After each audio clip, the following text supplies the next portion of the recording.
Welcome to ஏமா TNPSC classes. நம்ம பார்த்தீங்கன்னா 2025 குரூப் 4க்காக வந்து பார்த்தீங்கன்னா நம்ம ஜிஎஸ் அண்ட் தமிழ் ரெண்டுமே பார்க்கலாம். உங்களுக்கு தமிழ் வந்து பார்த்தீங்கன்னா வினை மரபுகள் கொடுத்துருப்பேன் இல்லையா, அதாவது உங்களுக்கு கொஷின் வந்து அது 3-4 கொஷின் பார்த்துருப்பீங்க.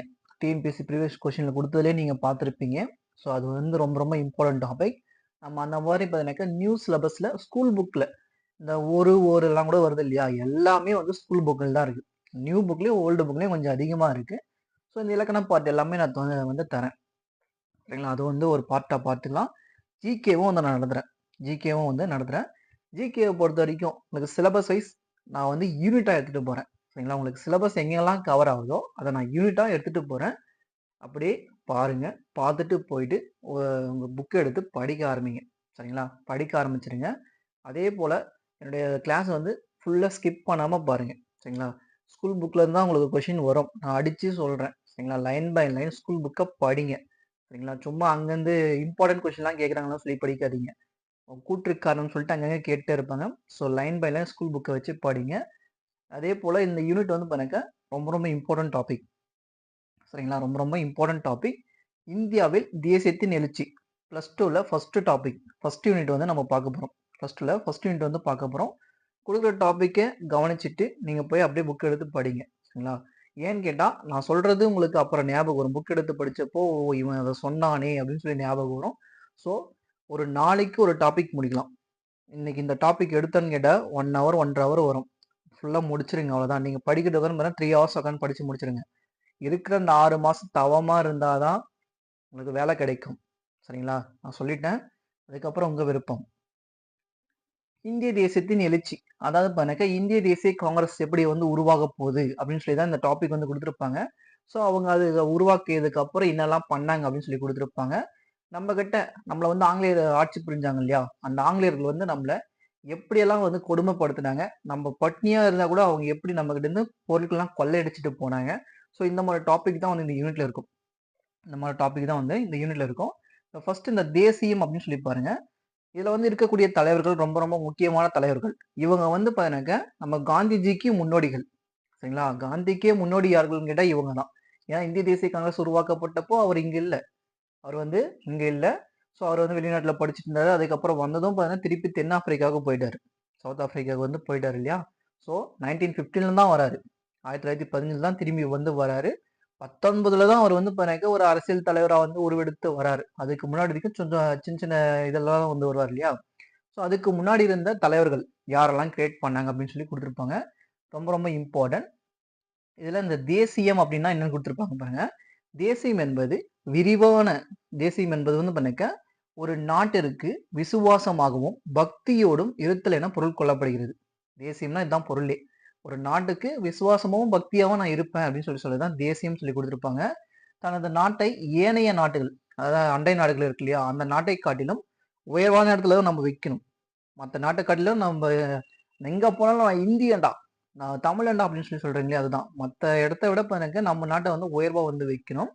வைத்து பார்ப்பது அல்லது ஏனைய நாடுகளுக்கு போட்டியாக தனது நாட்டின் பண்பாடு மற்றும் விருப்பங்களின் வளர்ச்சியில் சிறப்பு கவனம் செலுத்துதல் ஒரு தேசிய உணர்வு அல்லது மனப்போக்காகும் அப்படின்னு சொல்லி கொடுத்துருப்பாங்க.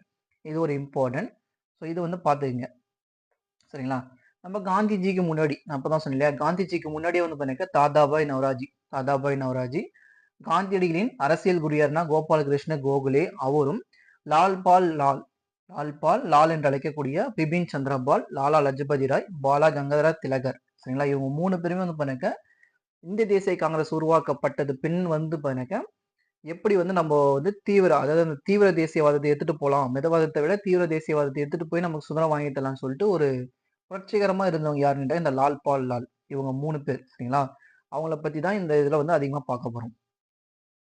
ஃபர்ஸ்ட் சமூக பொருளாதார பின்னணி. புதிய நில உடைமை உரிமைகளால் ஏற்பட்ட பாதிப்புகள். சொல்லி கொடுத்துருக்காங்க. அதாவது நமக்கு மன்னர் ஆட்சியில் இருந்தாங்க இல்லையா, நம்ம மன்னர் ஆட்சியில கிட்ட இருந்தப்ப என்ன பண்ணாங்க, மன்னர் வந்து பண்ணாங்க ஒரு குறிப்பிட்ட இடத்த வந்து ஒரு குறிப்பிட்ட ஆளுங்களுக்கு வந்து கொடுத்துருவாங்க, விவசாயம் பண்றதுன்னு சொல்லி கொடுத்துருவாங்க.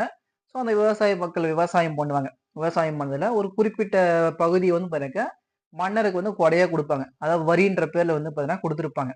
சரிங்களா, அவங்க வந்து அந்த மாதிரிலாம் பண்ணாங்க. அதே போல மன்னர்கள் ஆட்சி காலத்துல வந்து பாத்தீங்கன்னா பஞ்சம் ஏற்பட்டா பஞ்சமோ, மழை பெய்யாம இருந்தாலோ, ஏதோ ஒரு ப்ராப்ளம்னாக்க, அந்த இடத்துல வந்து பாத்தீங்கன்னாக்கா, மன்னர் வந்து அரிசியெல்லாம் குடுத்து உதவி இருப்பாரே தவிர, அந்த காலகட்டத்துல மக்கள் கிட்ட இருந்து வரிய வந்து புடுங்கல. வரிய வந்து நீங்க கட்டாயமா வரி குடுத்தே ஆகணும்னு சொல்லிலாம் மன்னர் வந்து கேட்கல. ஆனா, ஆங்கிலேயர்கள் வந்து அதுக்கு ஆப்போசிட்டா இருந்துட்டாங்க. ஆப்போசிட்டா வந்து இருந்துட்டாங்க.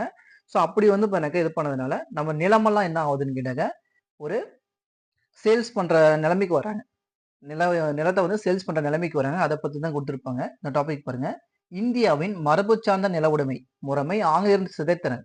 ஆங்கிலேயர் தான் வந்து சிதைத்திருப்பாங்க. மரபு நிலையே என்ன? ஆங்கிலேயர்கள் வர்றதுக்கு முன்னாடி வரைக்கும் நம்ம விவசாய நிலத்துல அரிசினாக்க உணவுப் பொருட்கள் மட்டும் தான் வந்து பண்ணிட்டு இருந்தோம். ஒரு உணவுப் பொருட்கள் மட்டும் தான் நம்ம வந்து விவசாயம் பண்ணிட்டு இருந்தோம். ஆனா இவங்க வந்தது என்ன பண்ணாங்க? அவுரி பயிரிட்டாகணும். எனக்கு பஞ்சு வந்து பயிரிட்டாகணும். பருத்தி எல்லாம் இது பண்ணியே ஆகணும். குடுத்தாங்க. கரும்பு வந்து குடுத்தாகணும். தேயிலை குடுத்தாகணும். எனக்கு வந்து நீங்க பயிரிட்டு குடுத்தே ஆகணும்னு சொல்லிட்டு எனக்கு நெறைய பண்ணியிருப்பாங்க. ஸோ அதெல்லாம் ஒரு இம்பார்ட்டன்ட்டா குடுத்திருப்பாங்க. ஆங்கிலேயர்கள் பயிர் விளையாமல் போவது, விலைகளில் ஏற்படும் வீழ்ச்சி, வறட்சி, பஞ்சம் போன்ற நிகழ்வுகள் கணக்கில் கொள்ளாமல் நிலவரியை பணமாக கணக்கிட்டு நிர்ணயம் செய்தனர். நான் சொன்னேன் இல்லையா? நீங்க வந்து எப்படியாவது போங்க. எனக்கு தெரியாது. நீங்க வந்து பார்த்தீங்கன்னா வரி குடுத்தே ஆகணும் அப்படின்னு சொல்லிலாம் கணக்கிட்டு குடுத்திருப்பாங்க. கடனை அடைப்பதற்காக விற்பனை செய்வது என்பது பழக்கமானது. நிலத்த வந்து பார்த்தீங்கன்னா விற்பனை செஞ்சுறது அப்படின்னு சொல்லிட்டு பார்த்தீங்கன்னா, நம்ம விவசாய மக்கள் வந்து குடுத்திருப்பாங்க. நில உரிமையாளர்களுக்கு முன்பணம் வழங்க ஊக்குவித்து, கடன் கொடுத்தவர்கள் கடன் வாங்கியவரின் சொத்துக்களை இதன் மூலம் அபகரித்து அதனை வி அனைத்து விதமான சூழ்நிலையிலும் மோசடியிலும் மேற்கொண்டார்கள். அதாவது பாருங்க, இப்போ நான் வந்து எனக்கு வந்து ரொம்ப கஷ்டம். ஒரு இடத்த வந்து நான் குடுக்குறேன். என்கிட்ட நிலத்திற்கிட்ட வந்து நான் அடமானம் வைக்கிறேன். அடமானம் வச்சுட்டு நான் அந்த பணத்த கட்ட முடியலன்னா என்ன பண்றாங்க?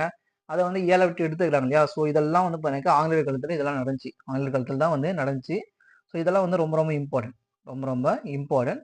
இவங்க வந்து பார்த்தீங்கன்னா, அதெல்லாம் பண்ணியிருப்பாங்க. இதெல்லாமே வந்து பண்ணியிருப்பாங்க.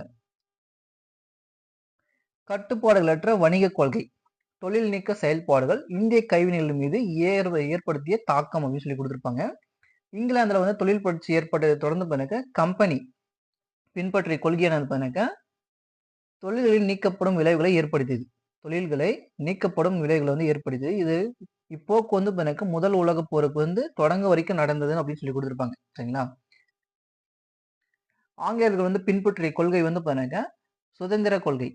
சுதந்திர கொள்கை. அவங்க எடுத்தது தான் முடிவு. ஆங்கிலேயர் எடுத்தது தான் முடிவு. நீ அவுரி வந்து கட்டாயமா பயிரிட்டே ஆகணும். அவுரி வந்து கட்டாயமா பயிரிட்டே ஆகணும்னாக்கா, பயிரிட்டு தான் ஆகணும் நம்ம. ஸோ அதெல்லாம் வந்து குடுத்திருப்பாங்க. அதெல்லாம் வந்து குடுத்திருப்பாங்க. இங்க இருந்து பாருங்க, பருத்தி, சணலு, பட்டு, கச்சா பொருட்கள் ஆகிய கச்சா பொருட்கள் அப்படின்னு கேட்டாக்க, ஆ கச்சா பொருட்கள்னாக்கா உருவான ஸ்டேஜ் அதான். பருத்தி வெறும் பருத்தி மட்டும் தான். அத வந்து நம்ம எடுத்துட்டு போய் மிஷின்ல போட்டு, அதுக்கப்புறம் தான் அத வந்து சட்டையோ, பேண்டோ ஏதோ ஒரு பொருளா வந்து மாத்துவோம். ஏதோ ஒரு மெட்டீரியலா வந்து மாத்துவோம் இல்லையா? மூலப்பொருட்கள வந்து பார்த்தீங்கன்னாக்கா, கச்சா பொருட்கள்னு சொல்லுவோம். மூலப்பொருட்கள கச்சா பொருட்கள்னு சொல்லுவோம். அத இங்கேருந்து வந்து பார்த்தீங்கன்னாக்கா, இங்கிலாந்துக்கு வந்து எடுத்துட்டு போவாங்க. இங்கிலாந்துக்கு வந்து எடுத்துட்டு போயிட்டு, அங்க வந்து பாருங்க, மிஷின் மூலியமா ரெடி பண்ணி, ஒரு பொருளா கிரியேட் பண்ணி, அத திருப்பி இந்தியாவுக்கு எடுத்துட்டு வராங்க. இந்தியாவுக்கே எடுத்துட்டு வந்து, அத சேல்ஸ் பண்ணுவாங்க. அத எடுத்துட்டு வந்து சேல்ஸ் பண்ணுவாங்க. கம்மி ரேட்டுக்கு சேல்ஸ் பண்ணதும், இப்போ நம்ம என்ன பண்றோம்? நம்ம இங்க இருந்த நம்ம ஆளுங்கலாம் பார்த்தீங்கன்னாக்கா, அந்த காலத்துல புடவைலாம் தச்சது எப்படி? கைத்தறி மிஷின வச்சு தச்சிருப்பாங்க. கைத்தறி மிஷின வச்சு தான் புடவைலாம் உருவாக்கியிருப்பாங்க. ஸோ அதனுடைய அவங்க வந்து பார்த்தீங்கன்னா, அந்த ஒரு புடவைய ரெடி பண்றதுக்கு கிட்டத்தட்ட 1 வாரம் அந்த மாரி ஆகலாம். அந்த காலத்துல. அந்த அப்படி ஆகுறப்போ, அதுக்கான குறிப்பிட்ட அமௌண்ட் வந்து கேட்டிருப்பாங்க. ஆனா, இவங்க என்ன பண்றாங்க? அந்த மிஷின் மூலியமா ரெடி பண்ணதுல 1 மணி நேரம், 2 மணி நேரத்திலயே வந்து பார்த்தீங்கன்னா, ஒரு புடவை வந்து கிரியேட் பண்றாங்க இல்லையா? ஸோ அதனுடைய ரேட்ட வந்து கம்மி பண்ணி குடுக்குறதும், நம்ம ஆளுங்க அதிகமா சொல்றதும். இதுல யாரு நீங்க அதிகமா வாங்குவீங்கன்னு கேட்டா, கம்மியா இருக்கிற பொருள தானே வாங்குவீங்க. இது மூலியமா என்ன பண்றாங்கன்னு கேட்டாக்கா, நம்ம இந்திய பொருட்கள் எல்லாமே வந்து மலிவு குறைஞ்சு போகுது. மலிவு வந்து குறைஞ்சு போகுது. இது ஒரு விஷயம் ஆயிடுதா? இப்படியெல்லாம் வந்து இருக்க சூழ்நிலையில, அடுத்ததா வந்து பார்த்தீங்கன்னாக்கா என்ன பண்றாங்கன்னு கேட்டாக்கா, நம்ம இந்தியர்கள் எல்லாமே வந்து பார்த்தீங்கன்னாக்கா, சிந்து சமவெளி காலத்துலருந்தே பார்த்துட்டு இருக்கோம். எல்லாமே வந்து பார்த்தீங்கன்னாக்கா, பயிர் தான் அதிகமா பயிரிட்டுருப்பாங்க. சரிங்களா? அதாவது உணவு பயிர்கள் தான் வந்து அதிகமா பயிரிட்டுருப்பாங்க. அதெல்லாம் விட்டுட்டு, நீங்க வந்து அவுரி தான் வந்து பார்த்தீங்கன்னாக்கா, அவுரினா இண்டிகோ. அது மட்டும் இல்லாம ஏனைய பயிர்கள் புகையிலை. புகையிலை கொண்டு வந்ததும் போர்த்துகீசியர்கள் தான் எடுத்துட்டு வந்திருப்பாங்க. புகையிலை எடுத்துட்டு வந்ததும் போர்த்துகீசியர்கள் தான் எடுத்துட்டு வந்திருப்பாங்க. ஸோ இதெல்லாம் நீங்க பயிரிட்டு எங்களுக்கு குடுக்கணும் அப்படின்னு சொல்லி கேட்டிருப்பாங்க. இதெல்லாம் வந்து பயிரிட்டு குடுக்கணும்னு சொல்லிட்டு ரொம்ப நம்ம விவசாய மக்கள வந்து இது பண்ணியிருப்பாங்க. இது மூலியமா அவுரி மட்டுமே பயிரிட்டதுனால, நம்ம உணவு பயிர்கள் வந்து பயிரிடப்படல.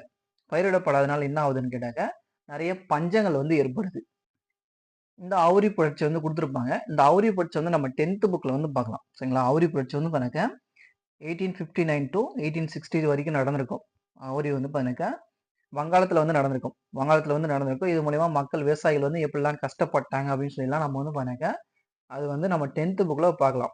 யாரெல்லாம் வராங்க அப்படின்னு சொல்லிலாம் நம்ம முழுசா வந்து பார்த்தோம்னா, அங்கிருந்து பார்த்தீங்கன்னாக்கா, இந்த வட்டி குடுக்குற கூடிய பண்ணையாளர்கள்லாம் இருக்காங்க இல்லையா? அவங்களெல்லாம் வந்து பார்த்தீங்கன்னாக்கா, விவசாயிகள் வந்து வங்காளத்துலருந்து வெளியேத்திருப்பாங்க. வங்காளத்துலருந்து வந்து வெளியேத்திருப்பாங்க. நம்ம 10th புக் வரப்போ யூனிட் வைஸ் வந்து அதுல வந்து பார்த்துக்கலாம். இப்ப பாருங்க பஞ்சங்கள். இதுதான் ரொம்ப ரொம்ப இம்பார்ட்டன்ட் டாபிக். சரிங்களா?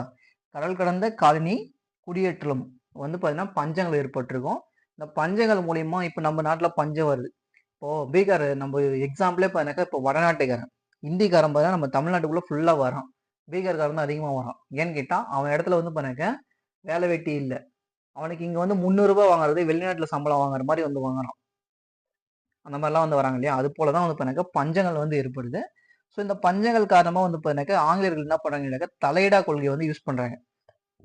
நான் சொன்னேன் இல்லையா முன்னவே, நம்ப மன்னர்கள் மன்னர்கள்லாம் என்ன பண்றாங்க? பஞ்ச காலத்துல வந்தாக்க, பஞ்சம் ஏற்பட்டுச்சா, இந்தாப்பா என்கிட்ட அரிசி இருக்கு. நீங்க இத வச்சுட்டு உணவு செஞ்சு சமைச்சு சாப்பிடுங்க அப்படின்னு சொல்லி, மன்னர் வந்து மக்களுக்கு குடுப்பாரு. ஆனா ஆங்கிலேயர்கள் என்ன பண்றாங்கன்னு கேட்டாக்க, அதெல்லாம் முடியாது. நான் என்கிட்ட இருக்க பொருள நான் தரமாட்டேன் அப்படின்னு சொல்லி தலையிடா கொள்கைய வந்து யூஸ் பண்றாங்க. தலையிடா கொள்கைய வந்து யூஸ் பண்றாங்க. ஸோ இது மூலியமா நம்ம மக்கள் வந்து நெறைய பேர் இறந்து போறாங்க. நெறைய பேர் வந்து இறந்து போறாங்க. இதுல வந்து பாத்தீங்கன்னாக்க 1770 டூ 1770 டூ 1900 1900 வரைக்கும் பாத்தீங்கன்னாக்க கிட்டத்தட்ட பஞ்சத்தின் காரணமாகவே வந்து பாத்தீங்கன்னாக்க 25 மில்லியன் மக்கள் வந்து இறந்து போயிருக்காங்களாம். 1770 டூ 1900 ஆகிய ஆண்டுகளுக்கு இடைப்பட்ட காலத்தில் மட்டும் பஞ்சத்தின் காரணமாக மட்டுமே ஒரு பஞ்சம் ஏற்பட்டே பாருங்க 25 மில்லியன். 1 மில்லியன்னா 10 லட்சம். அப்ப 25 மில்லியன்னாக்கா 2,50 கோடி மக்கள். 2,50 கோடி மக்கள் வந்து பாத்தீங்கன்னாக்கா இந்த காலகட்டத்துல மட்டும் இருந்திருப்பாங்க. ஸோ இந்த 1793 டூ நம்ம கர்நாடகா போர்லாம் நடந்துச்சு இல்லையா? ஹைதர் அலி, அதுக்கப்புறம் அவருடைய மகன் திப்பு சுல்தான், ஆங்கிலேயர்கள், இந்த பக்கம் மராத்தியர்கள் இந்த மாரிலாம் போர் நடந்திருக்கும். நம்ம தமிழ்நாட்டிலயும் வந்து பாத்தீங்கன்னாக்கா, நம்ம கட்டபொம்மன் வருவாரு. கட்டபொம்மனுக்கு அப்புறம் பாத்தீங்கன்னாக்கா, மருது பாண்டியர்கள் இவங்கலாம் வருவாங்க இல்லையா? ஸோ இந்த காலகட்டம் தான் 1793. அதுல இருந்து பாத்தீங்கன்னாக்கா, பெரும்புரட்சி, வெள்ளூர் புரட்சி, பெரும்புரட்சி இது வரைக்குமே பாத்தீங்கன்னாக்கா 1900 வரைக்கும் பாத்தீங்கன்னாக்கா, போர்கள் மட்டும் சண்டை நடக்குது இல்லையா? இதுல மட்டும் இறந்து போன மக்கள் எத்தன பேர்னா 5 மில்லியன். கிட்டத்தட்ட 50 லட்சம் மக்கள் வந்து இறந்திருக்காங்க. 50 லட்சம் மக்கள் வந்து இறந்திருக்காங்க. ஆனா பஞ்சத்தின் காரணமாக வந்து பாத்தீங்கன்னாக்கா 1891 டூ 1900 ஒரே 10 வருஷம். ஒரே 10 வருஷத்துல வந்து பாத்தீங்கன்னாக்கா எத்தனை மக்கள் வந்து இறந்து போறாங்கன்னு கேட்டாக்கா மெட்ராஸ்ல.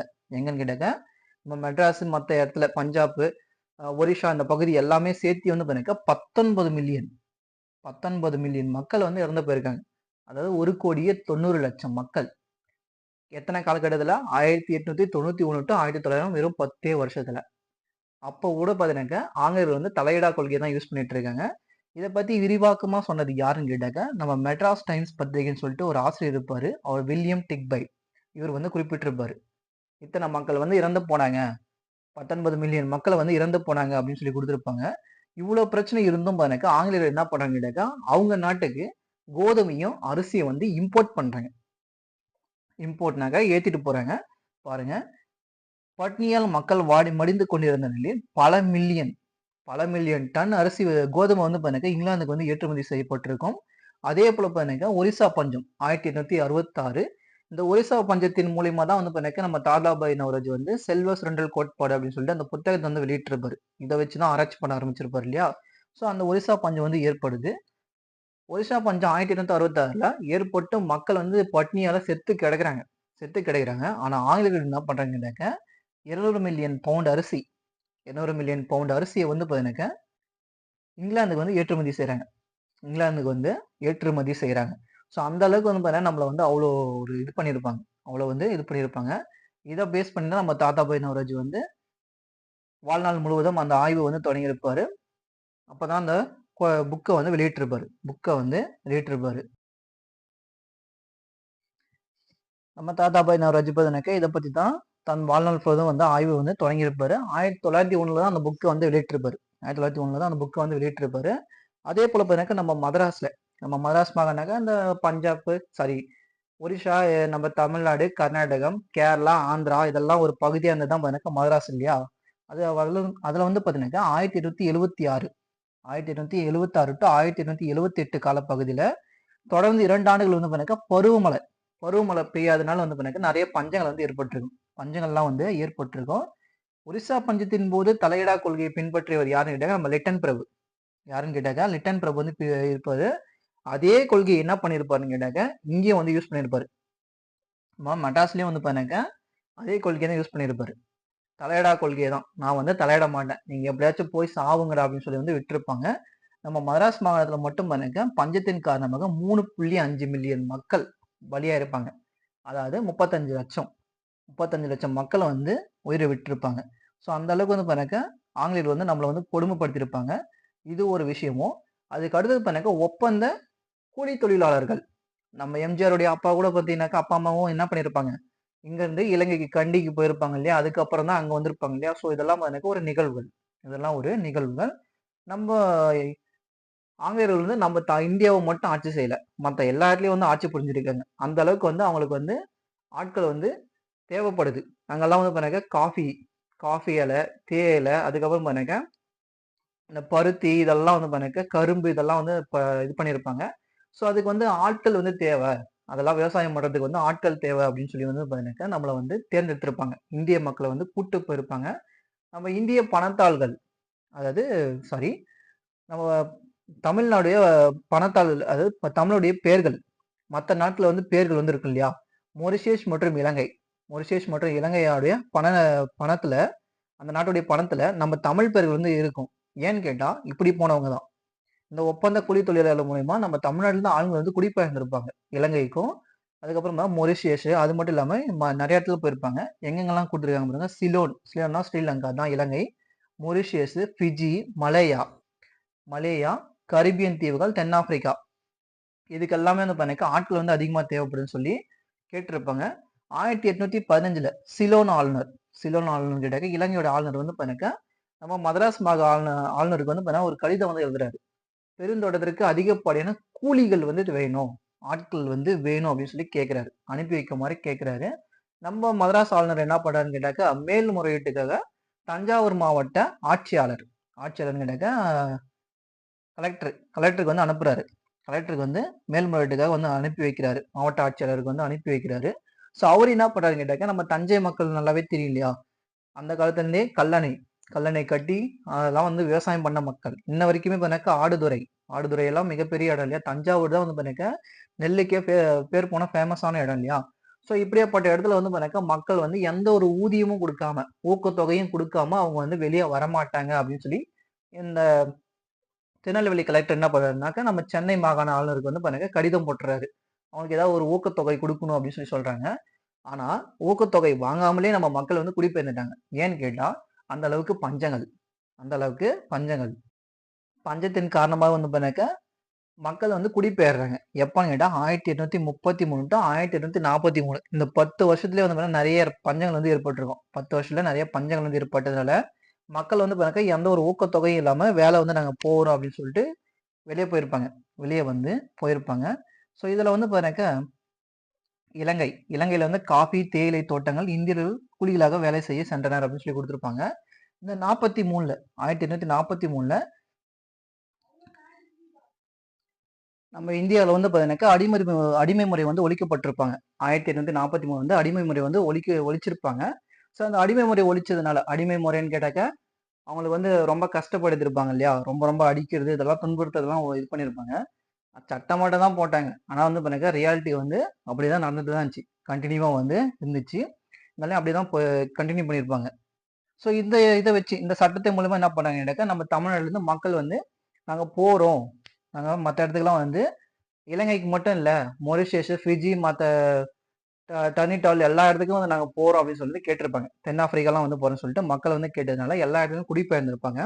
ஸோ அப்படி குடிபெயர்ந்ததுல வந்து பாருங்க 1837ல 1837ல வந்து தமிழ்நாட்டுல இருந்து குடிபெயர்ந்து இங்க இலங்கைக்கு காப்பி தோட்டத்துல வேலை செய்யும் தொழிலாளி எண்ணிக்கை பாருங்க 10,000. அதுக்கு அடுத்தது பாருங்க 9 வருஷம் கழிச்சுன்னா 1846 9 வருஷம் கழிச்சு பாருங்க 80,000 பேர் வந்து போயிருப்பாங்க. 80,000 பேர் வந்து அங்க இருந்திருப்பாங்க.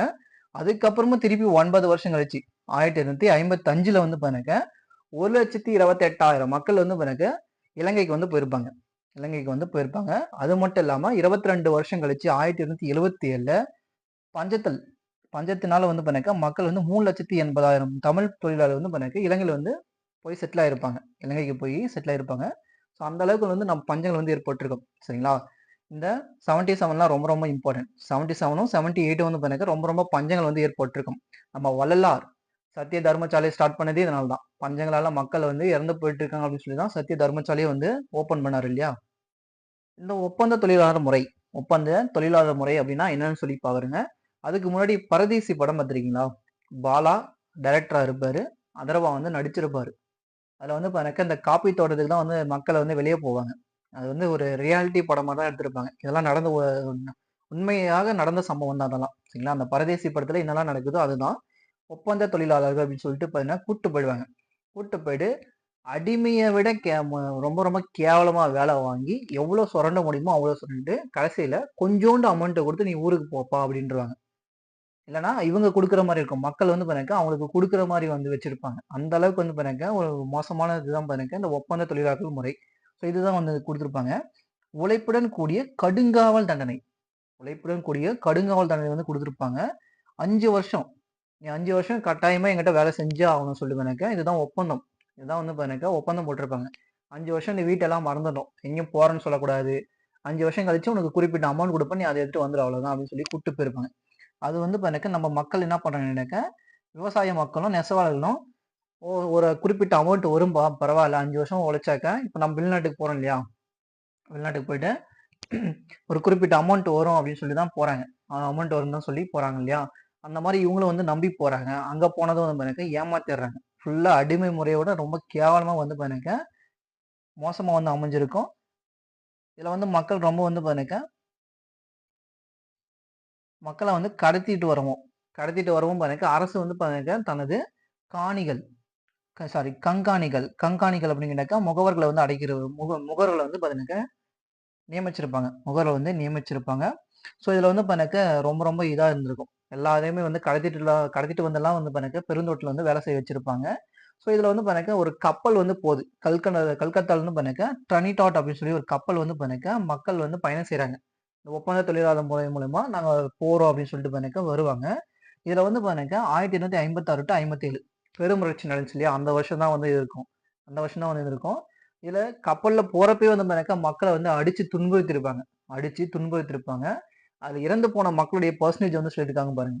ஆண்கள் வந்து பாருங்க 12.3%, பெண்கள் வந்து 18.5%, சிறுவர்கள் குழந்தைகள் இருக்காங்க இல்லையா? ஆண் குழந்தைகள் இருக்காங்க இல்லையா? பசங்க அது வந்து 28%, சிறுமிகள் பெண் குழந்தைகள் வந்து பாருங்க 55% குழந்தைகள் வந்து பாருங்க இறந்திருப்பாங்க.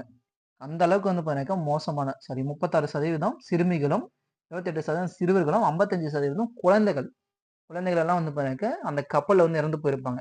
ஸோ ரொம்ப ரொம்ப ஒரு இம்பார்ட்டன்ட் கொஸ்டின் இது. சரிங்களா? பாக்ஸ்ல வந்து கேட்பாங்க. பாக்ஸ் கொஸ்டின் இருக்கிறதெல்லாம் வந்து கேட்பாங்க. இலங்கைக்கு மட்டும் போகாம மற்ற நாடுகள்லாம் வந்து பாருங்க நம்ம தமிழ்நாட்டு மக்கள் வந்து போயிருப்பாங்கன்னு சொல்லி சொன்னோம் இல்லையா? கரிபியன் தீவுகள், ட்ரினிடாட், ஃபிஜி, தென்னாப்பிரிக்கா போன்ற இடங்களுக்கு எல்லாமே வந்து பாருங்க கூலி தொழிலாளர் வந்து இடம்பெயர்ந்திருப்பாங்க. நம்ம தென்னாப்பிரிக்கால வந்து பாருங்க காந்திஜி போவாரு. அப்போ நம்ம வள்ளி அம்மை வந்து மீட் பண்ணுவாங்க இல்லையா? வள்ளி அம்மையும் பார்த்தீங்கன்னாக்கா அவங்க பேரண்ட் வந்து இங்கேருந்து போனவங்க தான். இங்கேருந்து தான் போயிருப்பாங்க. இங்கேருந்து தான் போயிட்டு அவங்களும் வந்து பாருங்க அந்த வேலையெல்லாம் வந்து செஞ்சிருப்பாங்க இல்லையா? ஸோ இதெல்லாம் வந்து பாருங்க நம்ம மக்கள் இங்கேருந்து அங்க குடிபெயர்ந்திருப்பாங்க.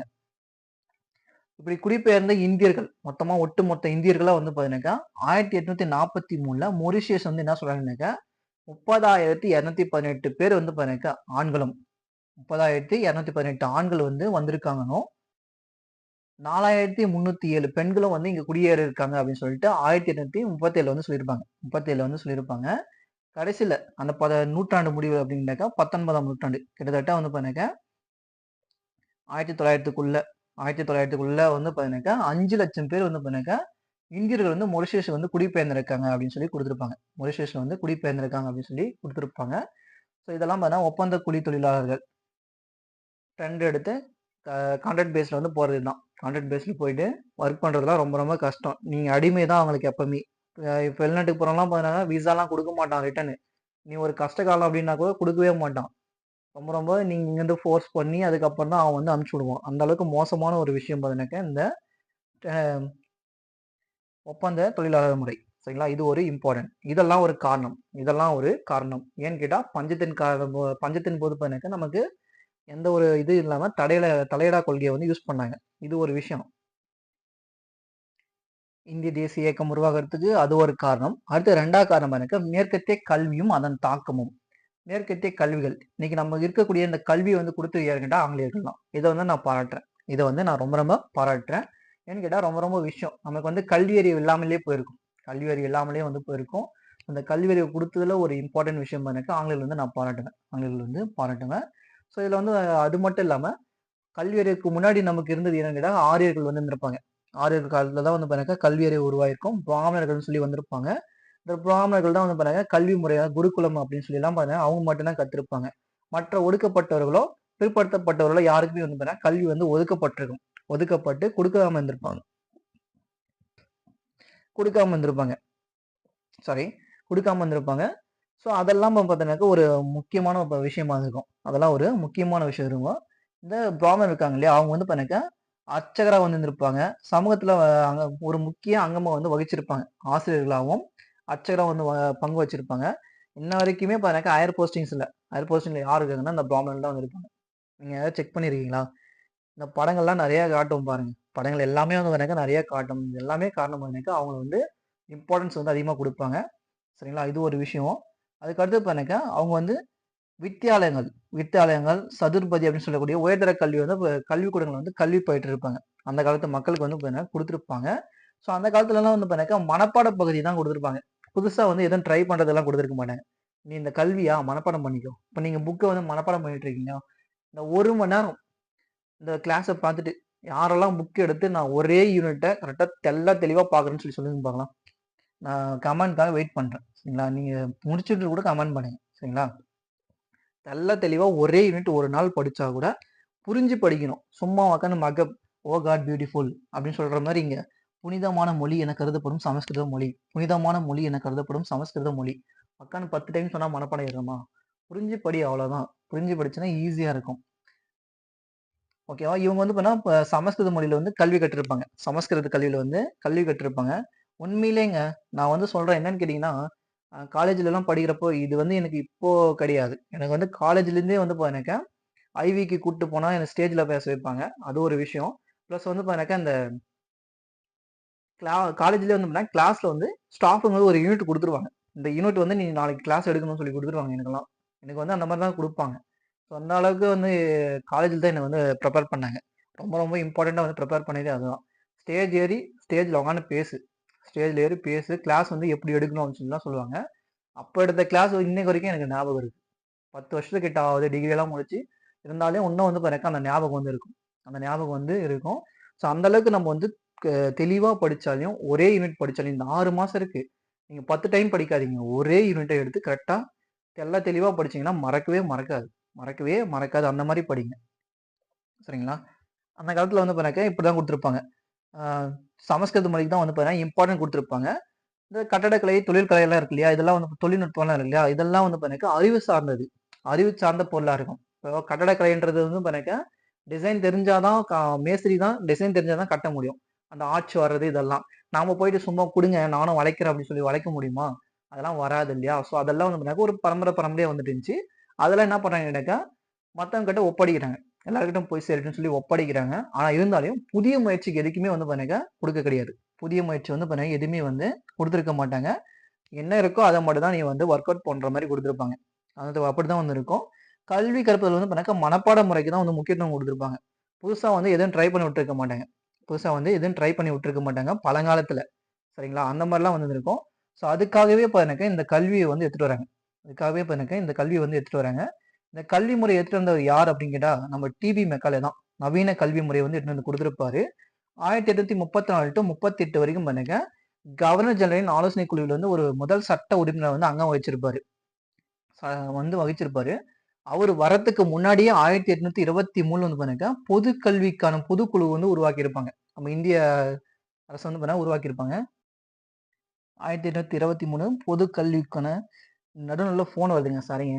எங்க மச்சான் வந்து குழந்தை பெத்துட்டான். அதுக்கு ஃபோன் பண்ணிட்டே இருக்கான்.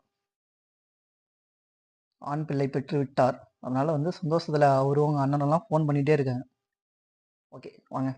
ஓகேவா? இவங்க வந்து பொது கல்விக்குழு வந்து அவர் வரதுக்கு முன்னாடி 1823 வந்து கிரியேட் பண்ணிட்டாங்க. 1823லயே வந்து கிரியேட் பண்ணிட்டாங்க. ஸோ இது வந்து இப்ப எந்த மொழியில கல்வி வந்து கற்பிக்க வேண்டும் அப்படின்னு சொல்லிட்டு அவங்க வந்து ஒரு குழு வந்து கிரியேட் பண்ணிடுவாங்க. சரிங்களா? அதாவது அவங்க மொழியிலேயே வந்து கல்விய குடுத்துடலாமா? இல்ல ஆங்கில கல்வி மட்டும் தான் குடுக்கணுமா? அதாவது இங்கிலீஷ் லாங்குவேஜ்ல மட்டும் தான் கல்விய குடுக்கணுமா? இல்ல அவங்கவங்க மொழியில ஆல்ரெடி என்ன இருக்கோ அந்த கல்விய வந்து குடுக்கலாமா? அப்படின்னு சொல்லி நெறைய போராட்டங்கள் வந்து நடந்திருக்கு. அதுக்கப்புறம் வந்து இந்த குழு வந்து நம்ம டிபி மெக்காலே வந்து வராரு இல்லையா? வந்ததுக்கு அப்புறம் அந்த குழு வந்து 2ஆ பிரிஞ்சிரும். குழு வந்து 2ஆ பிரிஞ்சிரும். 2ஆ பிரிஞ்சதுல வந்து ஒரு குழு வந்து கீழ்த்திசை குழு, இன்னொரு குழு வந்து மரபு குழு. ஆங்கில மரபு குழுன்னு சொல்லி வரும். இந்த கீழ்த்திசை குழு என்ன சொல்றாங்கன்னு கேட்டாக்கா, அவங்க வந்து பிராந்திய மொழியிலேயே வந்து கல்வி வந்து குடுத்துடலாம் அப்படின்னு சொல்லி சொல்றாங்க. பிராந்திய மொழி அப்படின்னாக்கா நம்ம தமிழ் லாங்குவேஜா? அப்ப தமிழ் மொழியவே வந்து பழங்காலத்து மொழிய வந்து குடுத்துடலாம் அப்படின்னு சொல்லி சொல்றாங்க. இந்த ஆங்கில மரபு குழு என்ன சொல்லுதுன்னு கேட்டாக்கா, கல்விய வந்து மேலை கல்வியானது ஆங்கில மொழி வழியிலேயே வந்து கற்றுத்தரணும் அப்படின்னு சொல்லி சொல்றாங்க. நம்ம டிவி மெக்கல எதுக்கு ஆதரவு தராருன்னு கேட்டாக்க, இந்த 2 குழுவுல ஆங்கில மரபு குழு மேலை கல்விக்கு வந்து ஒரு ஆதரவு வந்து தராரு. ஏன்னு கேட்டா, அப்பதான் வந்து மக்கள் வந்து நெறைய விஷயம் தெரிஞ்சுப்பாங்க. இப்போ ஆங்கில கல்விய குடுக்கலன்னு கேட்டா, அவங்க கண்டுபிடிச்ச அந்த எ லைட் எல்லாம் கண்டுபிடிச்சது தாமஸ் ஆல்வா எடிசன் கண்டுபிடிச்சாரு. சரிங்களா? ஃபோன் கிரகாம் பெல் கண்டுபிடிச்சாரு. ஸோ இதெல்லாம் எப்படி கண்டுபிடிச்சாங்கன்னு சொல்லி நமக்கு தெரிஞ்சிருக்குமோ, இப்போ இந்த கல்வி இல்லனாக்க. கல்வி மூலியமா தான் நம்ம இதெல்லாம் எப்படி கண்டுபிடிச்சாங்க அப்படின்னு சொல்லி தெரியும். அதே போல அமிலம், காரங்கள் அந்த இதெல்லாம் தெரிஞ்சுக்கிறோம். மெடிக்கல் இஷ்யூஸும் எப்படி எல்லாம் வருது அப்படின்னு சொல்லி தெரிஞ்சுக்கிறோம். எல்லா விஷயமே இந்த ஆங்கிலேயர்கள் குடுத்தது தான். ஒரு இன்ஜினியரிங் படிக்கிறீங்க. இன்ஜினியரிங் படிச்சாலே அதுக்கும் ரீசன் வந்து இதெல்லாம் ஆங்கில கல்வி குடுத்தது தான். சரிங்களா? நம்ம பிராந்திய மொழிகளே வச்சுட்டு நம்ம முன்னோடிகள் மொழிய வச்சுட்டு இருந்தாக்க, அதெல்லாம் கத்துக்க முடியுமான்னு கேட்டா முடியாது. எதுவுமே வந்து தெரியாம தான் இருக்கும். ஸோ அந்த டெக்னாலஜி எல்லாம் வந்து காரணமா இருந்தது யாருன்னு கேட்டீங்கன்னா, டிபி மெக்கலே தான். நவீன கல்வி முறைய வந்து நமக்கு குடுத்ததே யாருன்னு கேட்டா, அந்த டிபி மெக்கலே தான் வந்து குடுத்திருப்பாரு. ஸோ இவர் வந்து ஒரு புகழ்பெற்ற ஒரு குறிப்பு வந்து எழுதுறாரு. இந்திய கல்வி குறித்து குறிப்புகள் வந்து ஒரு குறிப்பு வந்து வெளியிடுறாரு. குறிப்ப வந்து வெளியிடுறாரு. ஸோ அது என்ன சொல்றாருன்னு கேட்டீங்கன்னாக்கா, ஆங்கில கல்விய வந்து நான் வாதிட்டதுக்கு காரணம் வந்து இருக்கு அப்படின்னு சொல்லி குடுக்குறாரு. ரத்தத்திலும், நிறத்திலும் இந்தியராகும் விருப்பத்தில், கருத்தில் ஒழுக்க நெறிகளில், அறிவில் ஆங்கிலேயராய் இருக்கும் ஒரு மக்கள் பிரிவினர் இந்தியாவுக்குள்ளே எங்கன்னு கேட்டாக்கா, ஆங்கிலேயரா மாறி இந்தியாவுக்குள்ளேயே ஒரு பெர்சன வந்து நான் கிரியேட் பண்ணணும்னு நினைக்கிறேன் அப்படின்னு சொல்லி சொல்லியிருப்பாரு. யாருன்னு கேட்டாக்கா, நம்ம டிபி மெக்காலே. அதுக்காக தான் நான் வந்து அந்த ஆங்கில மரபுக்குழு வந்து உருவாக்கியிருக்கேன். ஆங்கிலேயர்கள் எப்படி வந்து இருக்காங்க, ஒரு டெக்னாலஜி பெர்சன்ஸ் தான் வந்து இருக்காங்களோ, அதே போல பெர்சன் தான் நான் இந்தியாவுக்குள்ளேயே இந்திய மக்கள வந்து கிரியேட் பண்ண விரும்புறேன் அப்படின்னு சொல்லி குடுத்திருப்பாரு. ஸோ இதுக்காக தான் நான் வந்து ஆங்கில மரபுக்குழுவ வந்து ஆதரிச்சேன். அதனால தான் இந்த கல்விய வந்து குடுத்தேன் அப்படின்னு சொல்லியும் டிபி மெக்காலே வந்து சொல்லியிருப்பாரு. இது வந்து பட்டய சட்டமும் குடுத்திருப்பாங்க. இதுக்கு வந்து பட்டய சட்டமும் குடுத்திருப்பாங்க. இந்திய அரசு சட்டம் 1853 அப்படின்னு சொல்லி கல்விக்காக ஒரு சட்டமும் வந்து கிரியேட் பண்ணியிருப்பாங்க. ஸோ 1,00,000 அப்படின்னு சொல்லிட்டு ஒரு அமௌண்ட் குடுத்து கல்விய வந்து வளர்க்கறதுக்கெல்லாம் குடுத்திருப்பாங்க. நம்ம பம்பாய், சென்னை, கல்கத்தா இது 3 தான் வந்து மிகப்பெரிய மாகாணமா வந்திருக்கு இல்லையா? இதுல வந்து 1857ல யுனிவர்சிட்டி எல்லாம் கிரியேட் பண்றாங்க. பல்கலைக்கழகம் வந்து நிறுவியிருப்பாங்க. இதுல வந்து பல மக்கள் வந்து படிச்சு விசுவாசமா இருப்பாங்க. ஆங்கிலேயருக்கு வந்து விசுவாசமா இருப்பாங்க அப்படின்னு சொல்லி தான் நினைச்சு இந்த கல்வி முறைய வந்து எடுத்துட்டு வந்து குடுக்குறாங்க. கல்வி முறைய வந்து எடுத்துட்டு வந்து குடுக்குறாங்க. ஆனா அதே அவங்களுக்கு பின்னாடி வந்து எதிர்ப்பா வந்து நின்னுச்சு. எதிர்ப்பா வந்தும் நின்றுச்சு. ஸோ ஏன்னு கேட்டா படிச்ச மக்கள் அப்படின்னாக்க என்ன பண்றாங்க? ஸோ இதெல்லாம் வந்து தப்பு. இது வந்து கரெக்ட் அப்படின்னு சொல்லி யோசிக்கிறாங்க இல்லையா? அது மூலியமா இது பண்ணியிருப்பாங்க. சென்னை பல்கலைக்கழகம் 1857 வந்து கிரியேட் பண்ணியிருப்பாங்க. சரிங்களா? சென்னை பல்கலைக்கழகம், கல்கத்தா பல்கலைக்கழகம், பாம்பாய் பல்கலைக்கழகம் இதெல்லாமே வந்து கிரியேட் பண்ணியிருப்பாங்க. இந்த இதெல்லாம் குடுத்துட்டாங்க இல்லையா? இதெல்லாம் குடுத்துட்டதுக்கு அப்புறம் மக்கள் வந்து படிக்க ஆரம்பிச்சுட்டாங்க. படிக்க ஆரம்பிச்சதும் அவங்களுக்குன்னு ஒரு சமூகத்த கிரியேட் பண்ணி, அவங்களுக்குன்னு ஒரு அமைப்ப வந்து கிரியேட் பண்றாங்க. அமைப்புன்னு சொல்லி கிரியேட் பண்றாங்க. ஸோ இவங்க என்ன பண்ணாங்கன்னாக்க, இந்த அமைப்பு வந்து கிரியேட் பண்ணாங்க இல்லையா? இந்திய மத்தியதர வர்க்கத்தை உருவாக்கி, அதை பாபு வர்க்கம் என ஏளனப்படுத்தினர். எங்க கிட்ட தான் நீங்க படிச்சீங்க. எங்களால தான் நீங்க படிச்சீங்க அப்படின்னு சொல்லிட்டு ஆங்கிலேயர் வந்து செஞ்சத குத்தி காமிச்சுட்டாங்க. நீங்க வந்து பாபு வர்க்கத்தினர் அப்படின்னு சொல்லிட்டு அவங்களுக்கு ஒரு புதிய பேரே வச்சுட்டாங்க. புதிய பேரை வச்சு அவங்கள வந்து ஏளனப்படுத்தியிருப்பாங்க. படிச்ச மக்கள். இப்ப என்ன பண்றாங்க, படிச்ச மக்கள்லாம் என்ன பண்றாங்கன்னு கேட்டாங்க, ஒரு ஒரு ஒரு அமைப்புல வந்து ஒரு ஒரு பெர்சன வந்து நிக்க வைக்கிறாங்க. சரிங்களா? வணிக வர்த்தக சமூகங்கள், நிலப்பிரபுக்கள், லேவாதேவி. லேவாதேவி அப்படின்னு கேட்டாக்க, வட்டிக்கு பணத்தை கடன் கொடுப்போர். வட்டிக்கு பணத்தை கடன் கொடுப்போர். ஆங்கிலம் பயின்ற ஏகாதிபத்திய அரசின் துணை நிர்வாக பிரிவில் வந்து பணியமர்த்தப்பட்டிருப்பாங்க. மருத்துவர்கள், டாக்டர்ஸ், லாயர்ஸ் எல்லாமே வந்து இந்த ஆங்கில கல்வி முறை மூலியமா தான் வந்து வந்திருப்பாங்க. சரிங்களா? ரொம்ப ரொம்ப இம்பார்ட்டன்ட். இதுல கல்வி கற்றது மூலியமா வந்து நம்ம ராஜாராம் மோகன் ராய். ராஜாராம் மோகன் ராயும் வந்து இம்பார்ட்டன்ட் பெர்சன் தான். சுவாமி விவேகானந்தர், அரவிந்த் கோஷே, கோபாலகிருஷ்ண கோகலே, தாதாபாய் நௌராஜி, பெரஷா மேத்தா, சுரேந்திரநாத் பானர்ஜி ஆகியோர் எல்லாம் பாருங்க இந்திய அரசியல சமுதாய மற்றும் மத இயக்கங்களை தலைமையேற்று நடத்திருப்பாங்க. படிப்பறிவு வந்ததுக்கு அப்புறம் தான். சரிங்களா? அந்த படிப்பறிவுனால தான் ரொம்ப ரொம்ப இம்பார்ட்டன்ட் அப்படின்னு சொல்லி கொடுத்துருப்பாங்க. படிப்பறிவு ரொம்ப ரொம்ப இம்பார்ட்டன்ட் சொல்லி கொடுத்துருப்பாங்க. இவங்க யாருடைய கருத்துல ஆராய்ச்சி பார்க்குறாங்க அப்படின்னு கேட்டாக்க, மேலை நாட்டு அறிஞரான John Locke, James Stuart Mill, Mazzini, Garibaldi, Rousseau, Thomas Paine, Marx ஆகியோரின் மற்றவர்களின் கூறப்பட்ட தேசிய மக்களாட்சி சோசியலிசம் பற்றி கருத்துக்களை பத்தி நம்ம இந்தியர்கள் இவங்கெல்லாம் இருக்காங்க இல்லையா, மேல சொன்னோம் இல்லையா, இவங்கெல்லாம் அறிஞ்சிப்பாங்க. அதெல்லாம் தெரிஞ்சுக்கிட்டு தான் அரசியல்னா இப்படிதான் அப்படின்னு சொல்லி தெரிஞ்சுப்பாங்க. நமக்கெல்லாம் பார்த்தீங்கன்னாக்க இயற்கையாவே ஒரு சில உரிமைகள்லாம் இருக்கு இல்லையா, கோட்டம் எங்க வேணா கூட்டத்துல பேசலாம், பத்திரிகை சுதந்திரம் இதெல்லாம் இருந்திருக்கும். இதெல்லாம் என்ன பண்ணாங்கன்னா ஆங்கிலேயர் எதிர்த்து நிக்கிறாங்க. உங்களுக்கு அதெல்லாம் கிடையாது, கொடுக்க முடியாது அப்படின்னு சொல்லிட்டு பண்ணாக்க நிறைய விஷயம் போராட்டம் எல்லாம் பண்ணியிருப்பாங்க. ஸோ அந்த விஷயத்துல பண்ணாக்க நம்ம கற்றறிந்த ஆங்கிலேயர்களுக்கு தமிழர் இந்தியர்கள் இருக்காங்க இல்லையா, அவங்க தான் எதிர்த்து போராடுவாங்க. ஸோ இது மாதிரிலாம் இருக்கும். அடுத்து வேணா சமய பரப்பளவின் பங்களிப்பு. சமய பரப்பளர்கள் அப்படின்னு கேட்டாக்க நம்ம கிறிஸ்டின்ஸ், அதாவது ஆங்கிலேயர் அப்படின்னா கிறிஸ்டின்ஸ் சொல்லுவோம் இல்லையா, அவங்க வராங்க. அவங்க என்ன பண்றாங்க கேட்டாக்க, எங்க மதத்துக்கு மாறுங்க, எங்க மதத்துக்கு மாற உங்களுக்கு கல்வி நாங்க இலவசமா தரோம்னு சொல்லிட்டு இந்த ஒடுக்கப்பட்டவர் இருக்காங்க இல்லையா, அதாவது அந்த காலத்துல காசு இருந்தா தான் படிக்க முடியும். காசு இருந்தா தான் படிக்க முடியும். இந்த சமயக்குழு பரப்பு மூலியமா பாருங்க காசு இல்லாதவனும் பாருங்க படிக்க முடியும். அதனால பாருங்க மத மாற்ற நிகழ்வு அதிகமா நடந்திருக்கும். சமய பரப்பளவுகள் பாருங்க அதிகமா பண்ணியிருப்பாங்க. மத மாற்றம் செஞ்சும் ஒடுக்கப்பட்டவருக்கும் பாருங்க கல்வி எல்லாம் கொடுத்திருப்பாங்க. அடித்தட்டு மக்களும் விளிம்பு நிலை மக்களும் பாருங்க கல்வி பெறுவதற்கான வாய்ப்பு பாருங்க இந்த சமய பரப்புக்குழு ஏற்படுத்தி கொடுத்திருக்கோம். சமய பரப்புக்குழு பாருங்க ஏற்படுத்தி கொடுத்திருக்கோம். அடுத்து பாருங்க இந்த கற்றறிந்த மக்கள் இருக்காங்க இல்லையா, அவங்க மூலியமா சமூக சமய சீர்திருத்தங்கள் எட்டுன்னு கொடுத்திருப்பாங்க. இந்த டாபிக் நம்ம 10th இருக்கு இல்லையா, சமூக சமய சீர்திருத்தம்னு சொல்லிட்டு 10thலயே ஒரு டாபிக் இருக்கு. அதை பார்த்துக்கலாம். சரிங்களா? நம்ம யார் இருக்கான்னு கேட்டாக்க ராஜாராம் மோகன் ராய் வருவாரு. ஸோ அதுக்கப்புறம் பாருங்க தேவேந்திரநாத் தாகூருக்கு அப்புறம் பார்த்தீங்கன்னாக்கா கேசவ் சந்திர சென், அதுக்கப்புறம் பாருங்க நம்ம ஈஸ்வர சந்திர வித்யாசாகர், அவர் மூலியமா தான் விதவை பெண்கள் மறுமண சட்டம் போட்டிருப்பாங்க. ஸோ அந்த ஈஸ்வர சந்திர வித்யாசாகர், அதுக்கப்புறம் ஆத்மராங் பாண்டுரங் பிரார்த்தனை சமாஜம் அவர் கிரியேட் பண்ணியிருப்பார். ஆத்மராங் பாண்டுரங், அதுல பாருங்க 2 உறுப்பினர்கள் எம்ஜி ரானடே, ஆசிஃப் அண்டர்கர் அவங்கலாம் இருப்பாங்க இல்லையா. ஸோ அந்த டாபிக் எல்லாம் வரும். சீர்திருத்தங்களை எட்டு வந்திருப்பாங்க. அலிகார் இயக்கம் சையத் அகமது கான் இருப்பாரு. அவர் ஒரு பர்சனா இருப்பாரு. அதுக்கப்புறம் ஆரிய சமாஜம் சுவாமி தயானந்த சரஸ்வதி அவங்க வருவாங்க. சுவாமி தயானந்த சரஸ்வதிக்கு அப்புறம் அப்படியே வருவாங்க. நிறைய பர்சன்ஸ் வருவாங்க. கேரளாவில் பாருங்க நாராயணகுரு ஐயங்காளியும், நம்ம தமிழ்நாட்டில் அயோத்திதாசரும் இவங்கெல்லாம் இருப்பாங்க. ராமலிங்க அடிகள் வள்ளலார் இருப்பாரு. அதுக்கப்புறம் பூனேல பாருங்க ஜோதிபா பூலி எல்லாம் இருப்பாரு இல்லையா. ஸோ இந்த அமைப்பெல்லாம் பாருங்க என்ன இருக்கு அப்படின்னு சொல்லிட்டு நம்ம அந்த 10th புக்ல பார்த்துக்கலாம். இவங்களும் பார்த்தீங்கன்னாக்கா இந்திய தேசிய உருவாக்கத்துக்கு ஒரு முக்கிய பர்சன் இருப்பாங்க. இந்திய தேசிய உருவாக்கத்துக்கு பார்த்தீங்கன்னாக்கா முக்கிய விஷயமா இருப்பாங்க. அதுக்கு அடுத்ததா பார்த்தீங்கன்னாக்கா இந்திய தேசத்தின் எழுச்சிக்கு ஏனைய முக்கிய காரணங்கள் அப்படின்னு கேட்டாக்கா பெரும்புரட்சி தான் ஒரு முக்கிய காரணமா இருக்கும். ஏன்னு கேட்டா பெரும்புரட்சியில பார்த்தீங்கன்னாக்கா நம்ம இந்திய மக்களை அதிகமா விசாரணை இல்லாம கொலை பண்ணியிருப்பாங்க. ஏன்னா பெரும்புரட்சின்றது இந்தியா ஃபுல்லா நடந்தது இல்லையா, இந்தியா ஃபுல்லாவே நடந்திருக்கும். 1857 நடந்திருக்கும். ஸோ இதுல பார்த்தீங்கன்னா பாரபட்சம் பார்க்காம எல்லாரையும் கொலை பண்ணியிருப்பாங்க. கொலை பண்ணியிருப்பாங்க. இந்த டெல்லி முற்றுகையிட்டது எப்பன்னு கேட்டாக்க 1857 ஜூன் டு செப்டம்பர் மாதம் நடந்திருக்கும். அந்த ஜூன் டு செப்டம்பர்ல பாருங்க நம்ம இந்திய மக்களை ஆங்கிலேயர்கள் அந்த அளவுக்கு கொடுமைப்படுத்தி கொலை பண்ணியிருப்பாங்க. எதிர்த்து கேட்டவனையும் அடிச்சு கொலை பண்ணியிருப்பாங்க. விசாரணைக்காக அரெஸ்ட் பண்றாங்க இல்லையா, அவங்களே பாருங்க விசாரணையே இல்லாம கொலை பண்ணியிருப்பாங்க, தூக்குல போட்டிருப்பாங்க. நிறைய விஷயம் பண்ணியிருப்பாங்க. நிறைய மக்கள் இதுல இறந்து போயிருப்பாங்க. ஸோ இதை பாருங்க குறிப்பிட்டு பம்பாய் மாகாண ஆளுநர் என்ன பண்றாருன்னு கேட்டாக்க எதிர்கால பிரதிநிதி யார் அப்படின்னா என்ஃபீல்டன்.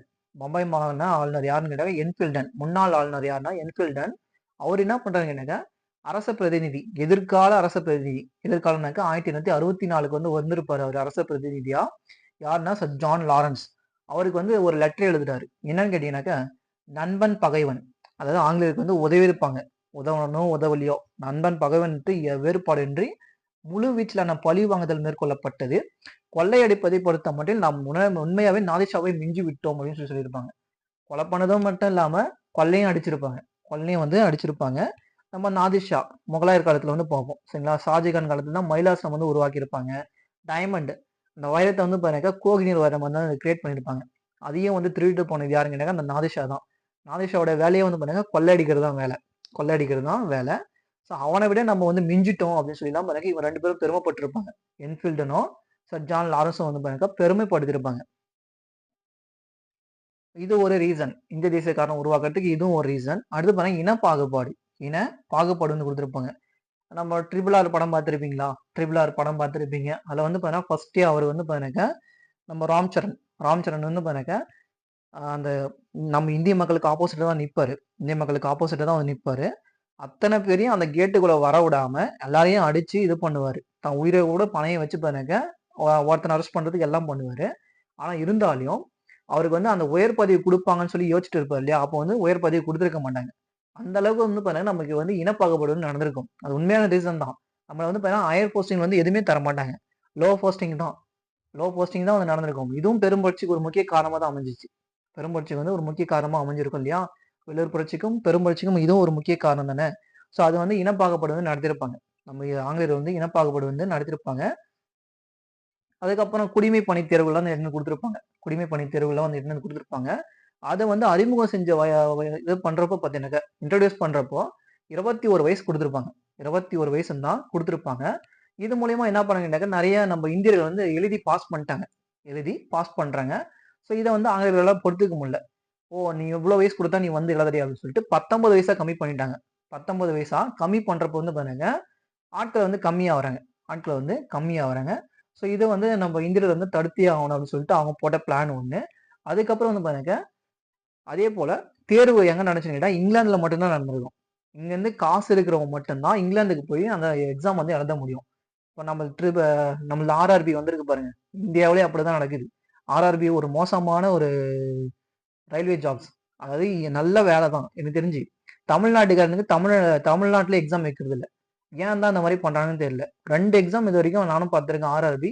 நம்ம தமிழ்நாட்டுல எக்ஸாமே வைக்கிறது இல்ல. தூக்கிட்டு போய் ஆந்திரால போடுறோம். ஆந்திரால எங்கேயாச்சும் பார்டர்ல போட்டா பிரச்சனை கிடையாது. தூக்கிட்டு போய் எங்கேயோ போட்டு வைக்கிறான். கோல்கொண்டா, இந்த ஹைதராபாத் லாஸ்ட் இந்த மாரி டைம்ஸ்லாம் போட்டு வைக்கிறான். நமக்கு வந்து அந்த அளவுக்கு கேவலப்படுத்துறானுங்க. இன்னுமே பார்த்தீங்கன்னாக்கா, ஆங்கில அரசு என்ன பண்ணுச்சோ, அதே தான் நம்ம இந்திய அரசும் இன்ன வரைக்கும் பண்ணிட்டு தான் இருக்கு. இந்திய அரசு நமக்கு வந்து துரோகம் தான் பண்ணிட்டு இருக்கு. சரிங்களா? தமிழ்ல வந்து எழுதக்கூடாது அப்படின்னு சொல்லி மாரி பண்றானுங்க.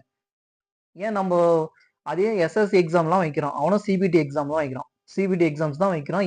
நம்ம தமிழ்நாட்டுக்குள்ளேயே தான் வைக்கிறான். தமிழ்நாட்டுல சென்னை, கோயம்புத்தூர், வேலூர், திருச்சி இந்த மாரி இடத்துலலாம் வந்து வைக்கிறான். ஸோ அதே போல இவனும் வைக்க வேண்டியது தானே. ஆனா இவன் வைக்க மாட்டேங்கிறான். ஆர்ஆர்பி மட்டும் இந்த மாரி பண்றானுங்க. இந்த மாரி என்ன பண்றது இருக்காங்கன்னு தெரியல. 32,000 வேக்கன்ட்ல நம்ம தமிழர்கள் என்ன பண்ண போறாங்கன்னு தெரியல.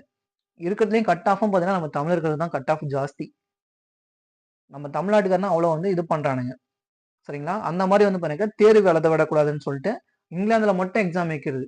அத வந்து பாருங்க, அதுக்கப்புறம் பின்னாடி இந்திய தேசிய காங்கிரஸ் வருது இல்லையா? அவங்க வந்து இந்தியாவிலயும் வைங்க. இங்கிலாந்துல மட்டும் வைக்காதுங்க அப்படின்னு சொல்லிலாம் போராட்டம் பண்ணியிருப்பாங்க. அடுத்தது வேற என்ன உருவாகுது அப்படின்னு பார்த்தீங்கன்னாக்கா, வேற என்ன ரீசன் அப்படின்னு பார்த்தீங்கன்னாக்கா, இந்திய தண்டனை சட்டம். இந்திய தண்டனை சட்டம்னு சொல்லிட்டு 1870 வந்து கிரியேட் பண்ணுவாங்க. 1870 வந்து கிரியேட் பண்ணுவாங்க. அதுக்கப்புறம் பாருங்க, இது மூலியமா அடக்குமுறை. நம்மள வந்து நெறைய அடக்குமுறை பண்ணியிருப்பாங்க. அதுக்கப்புறம் பத்திரிகைகள் தணிக்கை உட்படுத்திய பிராந்திய மொழி சட்டம் அப்படின்னு சொல்லிட்டு 1878ல இருந்து குடுத்திருப்பாங்க. 1878ல இருந்து குடுத்திருப்பாங்க. ஸோ இதெல்லாம் ஒரு ரீசனா வந்து அமையும். இதெல்லாம் ஒரு ரீசனா வந்து அமைஞ்சிருக்கும். அது மட்டும் இல்லாம, நம்ம இருக்கக்கூடியது நான் முன்னே சொன்னேன் இல்லையா? நமக்கு வந்து பாத்தீங்கன்னா இருக்கக்கூடியது அந்த 2 சுதந்திரம் தான். எங்க வேணா கூட்டம் கூடி பேசலாம் அப்படின்னு சொல்லியிருக்கும். பத்திரிகை சட்டம் வந்து பாத்தீங்கன்னா, பத்திரிகையில கருத்துக்கள வந்து தெரிவிக்கலாம்னு சொல்லியிருக்கும். அதுக்கு எதிரா தான் இந்த 2 சட்டத்தையும் குடுத்திருப்பாங்க. அதுக்காக தான் இந்த சட்டத்த வந்து குடுத்திருப்பாங்க. ஸோ இது ஒரு ரீசன். இது ஒரு ரீசன். அதே போல நம்ம பொருட்கள். அதாவது இங்கேருந்து ஏற்றுமதி எடுத்துட்டு போறாங்க இல்லையா? இங்கேருந்து ஏற்றுமதி எடுத்துட்டு போற பொருள வந்து அங்க உருவாக்கி எடுத்துட்டு வரப்போ, அதுக்கு வந்து வரி எதுவும் செலுத்த மாட்டாங்க. வரி எதுவும் செலுத்தாம எடுத்துட்டு வந்து இங்க கம்மி ரேட்ல வந்து வித்துட்டு போயிடுவாங்க. கம்மி ரேட்ல வந்து வித்துட்டு போயிடுவாங்க.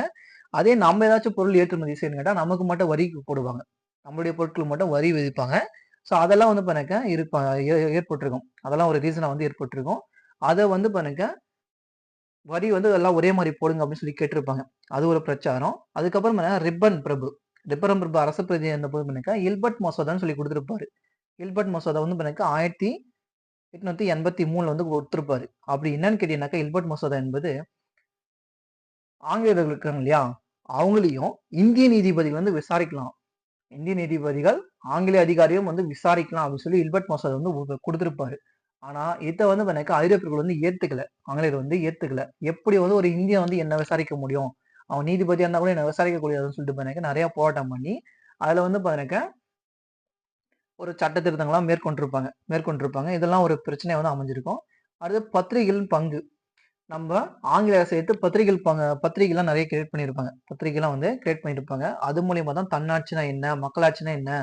குடிமை உரிமைகள் என்னென்னலாம் இருக்கு அப்படின்னு சொல்லி மக்களுக்கு வந்து பரப்புரை செஞ்சிருப்பாங்க. தொழில்கள்லாம் என்னென்ன தொழில்லாம் இருக்குன்னு சொல்லிட்டு மக்களுக்கு வந்து இது பண்ணி கொடுத்துருப்பாங்க. இந்த பத்திரிகைகள் ரொம்ப ரொம்ப இம்பார்ட்டன்ட். ரொம்ப ரொம்ப இம்பார்ட்டன்ட். நம்ம ராஜாராம் மோகன் ராய் வந்து வங்க மொழியில சமத் கௌமுதின்னு சொல்ற பத்திரிகையை வந்து 1821 பாரசீக மொழியில இருக்கக்கூடிய பத்திரிகையா மிராத் உல் அக்பர் என்ற பத்திரிகையை வந்து வெளியிட்டிருப்பாரு.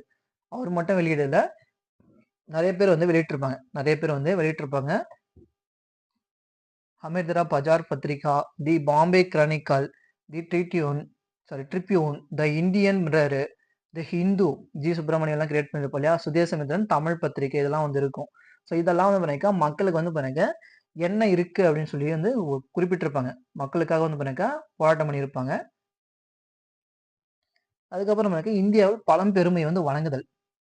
இந்தியாவில் இருக்கக்கூடிய பழமையான விஷயத்த வந்து வெளிநாட்டுகள் வந்து ஒரு சிலர் எல்லாம் வந்து ஆதரிச்சிருப்பாங்க. யாருனாக்கா வில்லியம் ஜோன்ஸு, சிராஸ் வில்கின்ஸு, மேக்ஸ் முல்லர் இவங்கெல்லாம் என்ன பண்ணாங்கன்னாக்கா நம்மளுடைய மொழிகள்லாம் ஆராய்ச்சி செய்றாங்க. நம்மளுடைய மொழிகள்லாம் வந்து ஆராய்ச்சி பண்ணி அதை வந்து அரபிய, பாரசீக, சமஸ்கிருத மொழியில இருந்த மத, வரலாற்று, இலக்கிய நூல்கள் வந்து ஆங்கில மொழியில வந்து மொழிபெயர்த்திருப்பாங்க. ஆங்கில மொழிபெயர்த்து அனைவருக்கும் கிடைக்கிற மாதிரி வந்து கொடுத்துருப்பாங்க. ஸோ இது மூலியமா வந்து ஒரு இது கிடைச்சிருக்கும். நம்மளுக்கு வந்து சப்போர்ட் வந்து கிடைச்சிருக்கும். நம்ம அரவிந்த் கோஷ் வந்து சொல்றாரு பாருங்க, தேசியத்தின் குறிக்கோளானது இந்திய சிந்தனையை, இந்திய குணநலன்களை, இந்திய உணர்வுகளை, இந்திய ஆற்றலை, இந்தியாவின் உன்னதத்தை மீட்டெடுப்பதாகும். மேலும் உலக தடுமாற செய்யும் பிரச்சனைகளை இந்திய மனப்பாங்குடன் இந்திய நிலைப்பாட்டில் தீர்த்து வைக்கப்படுவதாகும் சொல்லிட்டு அரவிந்த் கோஷ் வந்து எழுதியிருப்பாரு. இவர் வந்து வந்தே மாதரம் அப்படின்னு சொல்லி பத்திரிகை வந்து நடத்தியிருப்பாரு. சரிங்களா? இப்போ அடுத்தது இந்திய சங்கங்கள். இந்த சங்கங்கள்லாம் ரொம்ப ரொம்ப இம்பார்ட்டன்ட். இந்த 2 சங்கமும் ரொம்ப ரொம்ப இம்பார்ட்டன்ட். ஃபர்ஸ்ட் பார்க்கக்கூடியது சென்னை வாசிகள் சங்கம். இந்தியாவில் சங்கங்கள் உருவாக்குன சென்னை வாசிகள் சங்கம் நம்ம சென்னையில கிரியேட் ஆனதுதான். எப்பன்னு கேட்டா February 26, 1852 February 26ல வந்து கிரியேட் பண்ணியிருப்பாங்க. சரிங்களா? இதுல முக்கியமான பர்சன் யாருன்னு கேட்டாக்க நம்ம கஜினி லட்சுமி அரசு வந்து இருந்திருப்பாரு. ஸோ அவருடைய மூலியமா தான் வந்து உருவாக்கியிருப்பாங்க. சரிங்களா? இது வந்து ஃபர்ஸ்ட் மேற்கொள்ளப்பட்ட ஒரு முக்கியமான ஒரு சங்கம் எதுன்னா சென்னை வாசிகள் சங்கம் தான். சரிங்களா? இதுல ஃபர்ஸ்ட் இருக்கக்கூடிய எல்லாமே வணிக வர்த்தக 3ல் ஒரு பங்கா வந்து இருப்பாங்க. வணிக வர்த்தகர்கள் தான் வந்து அதிகமா இருந்திருப்பாங்க. அவங்களுடைய குறைகள் எல்லாம் வந்து பார்த்தீங்கன்னாக்க எடுத்துரைக்கிறதுக்கு இந்த சங்கத்தை வந்து கிரியேட் பண்ணியிருப்பாங்க. ஸோ இதுல வந்து முக்கியமான பர்சன் தான் கஜுலி லட்சுமி அரசு தான் வந்து இருப்பாரு. அவர் தான் வந்து இருந்திருப்பாரு. இந்த அமைப்பு வந்து இங்கிலாந்து பாராளுமன்றத்துக்கு வந்து லெட்டர் எழுதுறாங்க. ஃபர்ஸ்ட் லெட்டர் வந்து எழுதுறாங்க. எப்பன்னு கேட்டா 1852 வந்து லெட்டர் எழுதி கொடுக்குறாங்க. 1852 வந்து டிசம்பர் மாசம் லெட்டர் வந்து கொடுக்குறாங்க. அதுல என்ன கொடுக்குறாங்கன்னாக்கா ரயத்து வாரி ஜமீன்தாரி முறை, இந்த முறைகள் மூலயமா மக்களை வந்து அதாவது விவசாய மக்கள் வந்து ரொம்ப ரொம்ப கொடுமைப்படுத்துறாங்க. கிழக்கிந்திய கம்பெனி வந்து ரொம்ப ரொம்ப கொடுமைப்படுத்துன்னு சொல்லிட்டு இங்கிலாந்து பாராளுமன்றத்துக்கு வந்து லெட்டர் எழுதியிருப்பாங்க. ஸோ இதை வந்து விசாரிக்கிறதுக்காக வந்து ஒரு அமைப்பு வந்து கிரியேட் ஆகும். எப்போன்னு கேட்டீங்கன்னாக்கா அவர் டிசம்பர் கொடுத்து அனுப்புறாரு அந்த லெட்டரை. அவங்க வந்து அந்த அமைப்பு வந்து டிசம்பர் வந்து கொடுக்குது. மார்ச் மாசம் 1853 வந்து இங்கிலாந்து பாராளுமன்றத்துல வந்து இதை வந்து விசாரிப்பாங்க. இங்கிலாந்து பாராளுமன்றத்துல வந்து விசாரிப்பாங்க. ஸோ அதுல வந்து என்னெல்லாம் கொடுத்துருப்பாங்க அப்படின்னு சொல்லி பார்த்தீங்கன்னாக்கா இவங்க வந்து மக்கள் வந்து இந்த ஜமீன்தாரி ஜாகிரதாரி முறையில வந்து ரொம்ப கொடுமைப்படுத்துறாங்க. அதுல வந்து விவசாயிகள் வந்து விடிக்க எந்த ஒரு இதுக்கும் இல்லை. அவங்கள வந்து ஒரு நிலையான பாதுகாப்பு வந்து கிடையாது. நீதித்துறையும் வந்து தாமதமா செயல்படுது. சிக்கல்களையும் நிறைய வந்து குறைபாடு உடையதாக வந்து பார்க்குது. நீதிபதிகள் வந்து நியமனத்தின் போது அவர்கள் நீதிபதி ஆவதற்கு தகுதி உடையவராக இருக்கிறார்களா இல்லையான்னு சொல்லி பார்க்காமலே வந்து நியமிச்சிடுறாங்க. ஸோ அவங்களால என்ன பண்ண முடியுதுனாக்கா இந்த இந்திய மக்களுடைய குறைகளை வந்து புரிஞ்சிக்க முடியாத இருக்கு அப்படின்னு சொல்லலாம் அந்த மனுவில் வந்து எழுதி கொடுத்துருப்பாங்க. ஸோ அந்த மனுவை வந்து விசாரிச்ச ஆங்கில பாராளுமன்றத்தில் வந்து இங்கிலாந்து பாராளுமன்றத்தில் 1853 விவாதம் வந்து நடந்துட்டு அதுல இருந்து ஒரு பர்சனை வந்து தலைவராக நியமிக்கிறாங்க. யாருனாக்க ஹெச்டி சைமோர் வந்து இந்திய சீர்திருத்த கழகத்தின் தலைவரை வந்து நியமிச்சு இந்தியாவுக்கு அனுப்புறாங்க. மார்ச் மாசம் நடந்தது. அக்டோபர் மாசம் வந்து பாத்தீங்கன்னா 1853 அவர் இந்தியாவுக்கு வந்து வராரு. இந்தியாவுக்கு வந்து வந்துட்டு சென்னைக்கு வந்து வராரு. எங்க வராருங்கன்னா நம்ம சென்னைக்கு தான் வருவாரு. குண்டூர், கடலூர், திருச்சிராப்பள்ளி, சேலம், திருநெல்வேலி ஆகிய இடங்கள்லாம் வந்து பார்வையிடுவாரு. குண்டூர் என்பது பாத்தீங்கன்னா நம்ம அப்போ வந்து இருந்து தமிழ்நாட்டுக்குள்ள இருந்திருக்கும். ஏன்னா ஆந்திராவுடைய பெரும் பகுதியெல்லாம் நம்ம தமிழ்நாடு மெட்ராஸ் மாகாணத்துல தான் இருந்துச்சு. ஸோ அதெல்லாம் வந்து பாக்குறாரு. பார்த்துட்டு என்ன பண்றாருன்னா ஒரு பட்டயச்சட்டை வந்து கொடுத்துட்டு போயிறாரு. 1853 பட்டயச்சட்டத்துல கிழக்கிந்திய கம்பெனி தனது ஆட்சியை வந்து தொடரட்டும் அப்படின்னு சொல்லி கொடுத்துட்டு போயிடுவாரு. அவங்க வந்து அனுமதி இருக்கட்டும் அப்படின்னு சொல்லிட்டு அனுமதி வந்து கொடுத்துட்டு போயிடுவாரு. இதை எதிர்த்து இப்ப எனக்கு நம்ம சென்னை வாசிகள் சங்கம் கிடையவே கிடையாது, அவங்க பண்றதே சரியில்லை நான் சொல்லிட்டு இருக்கேன், நீங்க திருப்பி செயல்படணும்னு சொல்லி சொல்றீங்கன்னு சொல்லிட்டு நேரடியா வந்து பாருங்க மகாராணியே வந்து பாருங்க இந்தியா வந்து ஆளட்டும், எலிசபெத் மகாராணியே வந்து பாருங்க இந்தியாவை வந்து ஆளட்டும் அப்படின்னு சொல்லி எல்லாம் வந்து இவங்க வந்து சொல்லியிருப்பாங்க. அது மட்டும் இல்லாம திருப்பி இன்னொரு லெட்டரும் போடுறாங்க, இன்னொரு மனு வந்து பாருங்க போடுறாங்க. அதுல வந்து பாருங்க 14,000 பேர் கையெழுத்து வாங்கி போட்டிருப்பாங்க. 14,000 பேர் வந்து கையெழுத்து போட்ட ஒரு லெட்டரை வந்து ரெடி பண்ணி திருப்பி இங்கிலாந்து பாராளுமன்றத்துக்கு அனுப்புவாங்க. இங்கிலாந்து மகாராணியை நேரடியாக வந்து ஆட்சி புரியட்டும், இவங்க கிழக்கிந்திய கம்பெனி எங்களை வேணாம், எங்களை வந்து ரொம்ப கொடுமைப்படுத்துறாங்கன்னு சொல்லிலாம் வந்து எழுதி வச்சிருப்பாங்க. இதெல்லாம் எழுதி வச்சிருப்பாங்க. அதுக்கப்புறம் பாருங்க டார்ச்சர் கமிஷன் உருவாக்கப்பட்டதுக்கு முக்கிய காரணமா இருந்தது யாருன்னு கேட்டாக்க இந்த சென்னை வாசிகள் சங்கம் தான். இது 10th புக்ல வந்து நீங்க படிப்பீங்க சரிங்களா. டார்ச்சர் கமிஷன் உருவாக்கத்துக்கு முக்கிய இதா இருந்தது யாருன்னு கேட்டாக்க இந்த சென்னை வாசிகள் சங்கம் தான் கொடுத்திருப்பாங்க. சித்திரவதைகள் ஆணையம் வந்து உருவாக்கப்பட்டு விவசாயிகளை வந்து காப்பாத்திருப்பாங்க. ஆனா இந்த அமைப்புடைய குறுகிய காலகட்டம் வந்து ரொம்ப ரொம்ப கம்மி 10 வருஷம் தான் இருக்கும். 1860 1862 வரை தான் இருக்கும் 10th புக்ல. ஆனா இங்க வந்து என்ன கொடுத்துருப்பாங்க கேட்டாக்க 1881 தான் இந்த அமைப்பு காணாம போயிடுச்சு அப்படின்னு சொல்லி கொடுத்துருப்பாங்க சரிங்களா. 62லயே காணாம போயிட்டு 10 வருஷம் தான் இருக்குன்னு சொல்லி கொடுத்துருப்பாங்க. நம்ம லட்சுமி அரசு வந்து 7 ஆண்டு பண்ணிருக்க 1866 ஒடிசா பஞ்சத்தின் போது வந்து அது வந்து செத்து போயிருப்பாரு. ஸோ அது வந்து பண்ணிருக்க இருக்கும். இது நம்ம சென்னை மாகாணத்தை தாண்டி வேற எங்கேயுமே வந்து செயல்படல. இந்த சென்னை வாசிகள் சங்கம் பண்ணிருக்க எங்கேயுமே வந்து செயல்படல. ஏன்னு கேட்டா அந்த அளவுக்கு வந்து பண்ணிருக்க மக்கள் கூட்டம் வந்து சேரல. அனைத்து இதுல வந்து முக்கியமான இன்னொரு ரீசன்னா வணிகர்கள் மட்டும் இருந்தாங்க இல்லையா, அது ஒரு ரீசனு. மற்ற அமைப்புகள் எதுவுமே வந்து சேராதனால பண்ணிருக்க இந்த அமைப்பு வந்து காணாம போயிடுச்சு. அதுக்கப்புறம் பார்த்தீங்கன்னா சென்னை மகாஜன சங்கம், மெட்ராஸ் மகாஜன சபா அப்படின்னு சொல்லிட்டு எனக்கு கிரியேட் பண்றாங்க. ஸோ இது வந்து எனக்கு ஒரு இம்பார்ட்டன்ட் இது. ஏன்னு கேட்டா இந்த அமைப்பு மூலயமா தான் இந்திய தேசிய காங்கிரஸ் வந்து உருவாகுது. என்னன்னு பார்த்தீங்கன்னா இந்த சென்னை வாசிகள் சங்கத்தை வந்து மே மாசம் 1884 மே மாசம் 16ஆம் தேதி வந்து எனக்கு கிரியேட் பண்றாங்க. நம்ம சென்னையில் தான் வந்து கிரியேட் பண்றாங்க. இதுல வந்து எனக்கு முக்கிய பர்சன்ஸ் எல்லாம் வந்து கலந்துக்கிறாங்க.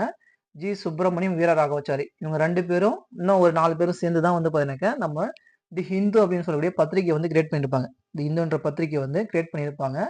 அனந்தச்சார்லு, ரங்கையா இவங்க 2 பேரும் தான் பாத்தீங்கன்னா இந்த சென்னை மகாஜன சபையோட தலைவர்கள் சரிங்களா. சென்னை மகாஜன சங்கத்தை வந்து கிரியேட் பண்றதுக்கு முக்கிய பர்சன் இருந்தவங்க யாருன்னா இந்த அனந்தச்சார்லும் ரங்கையாவும் தான் இருந்திருப்பாங்க.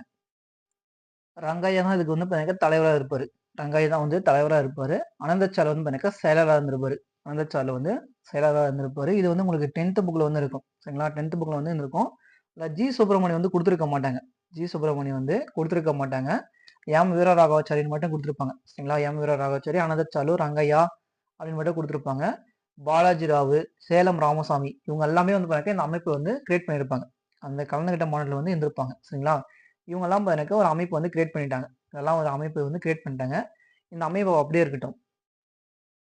அதுக்கப்புறம் எனக்கு இந்திய தேசிய காங்கிரஸ் வந்து உருவாகுது. இந்திய தேசிய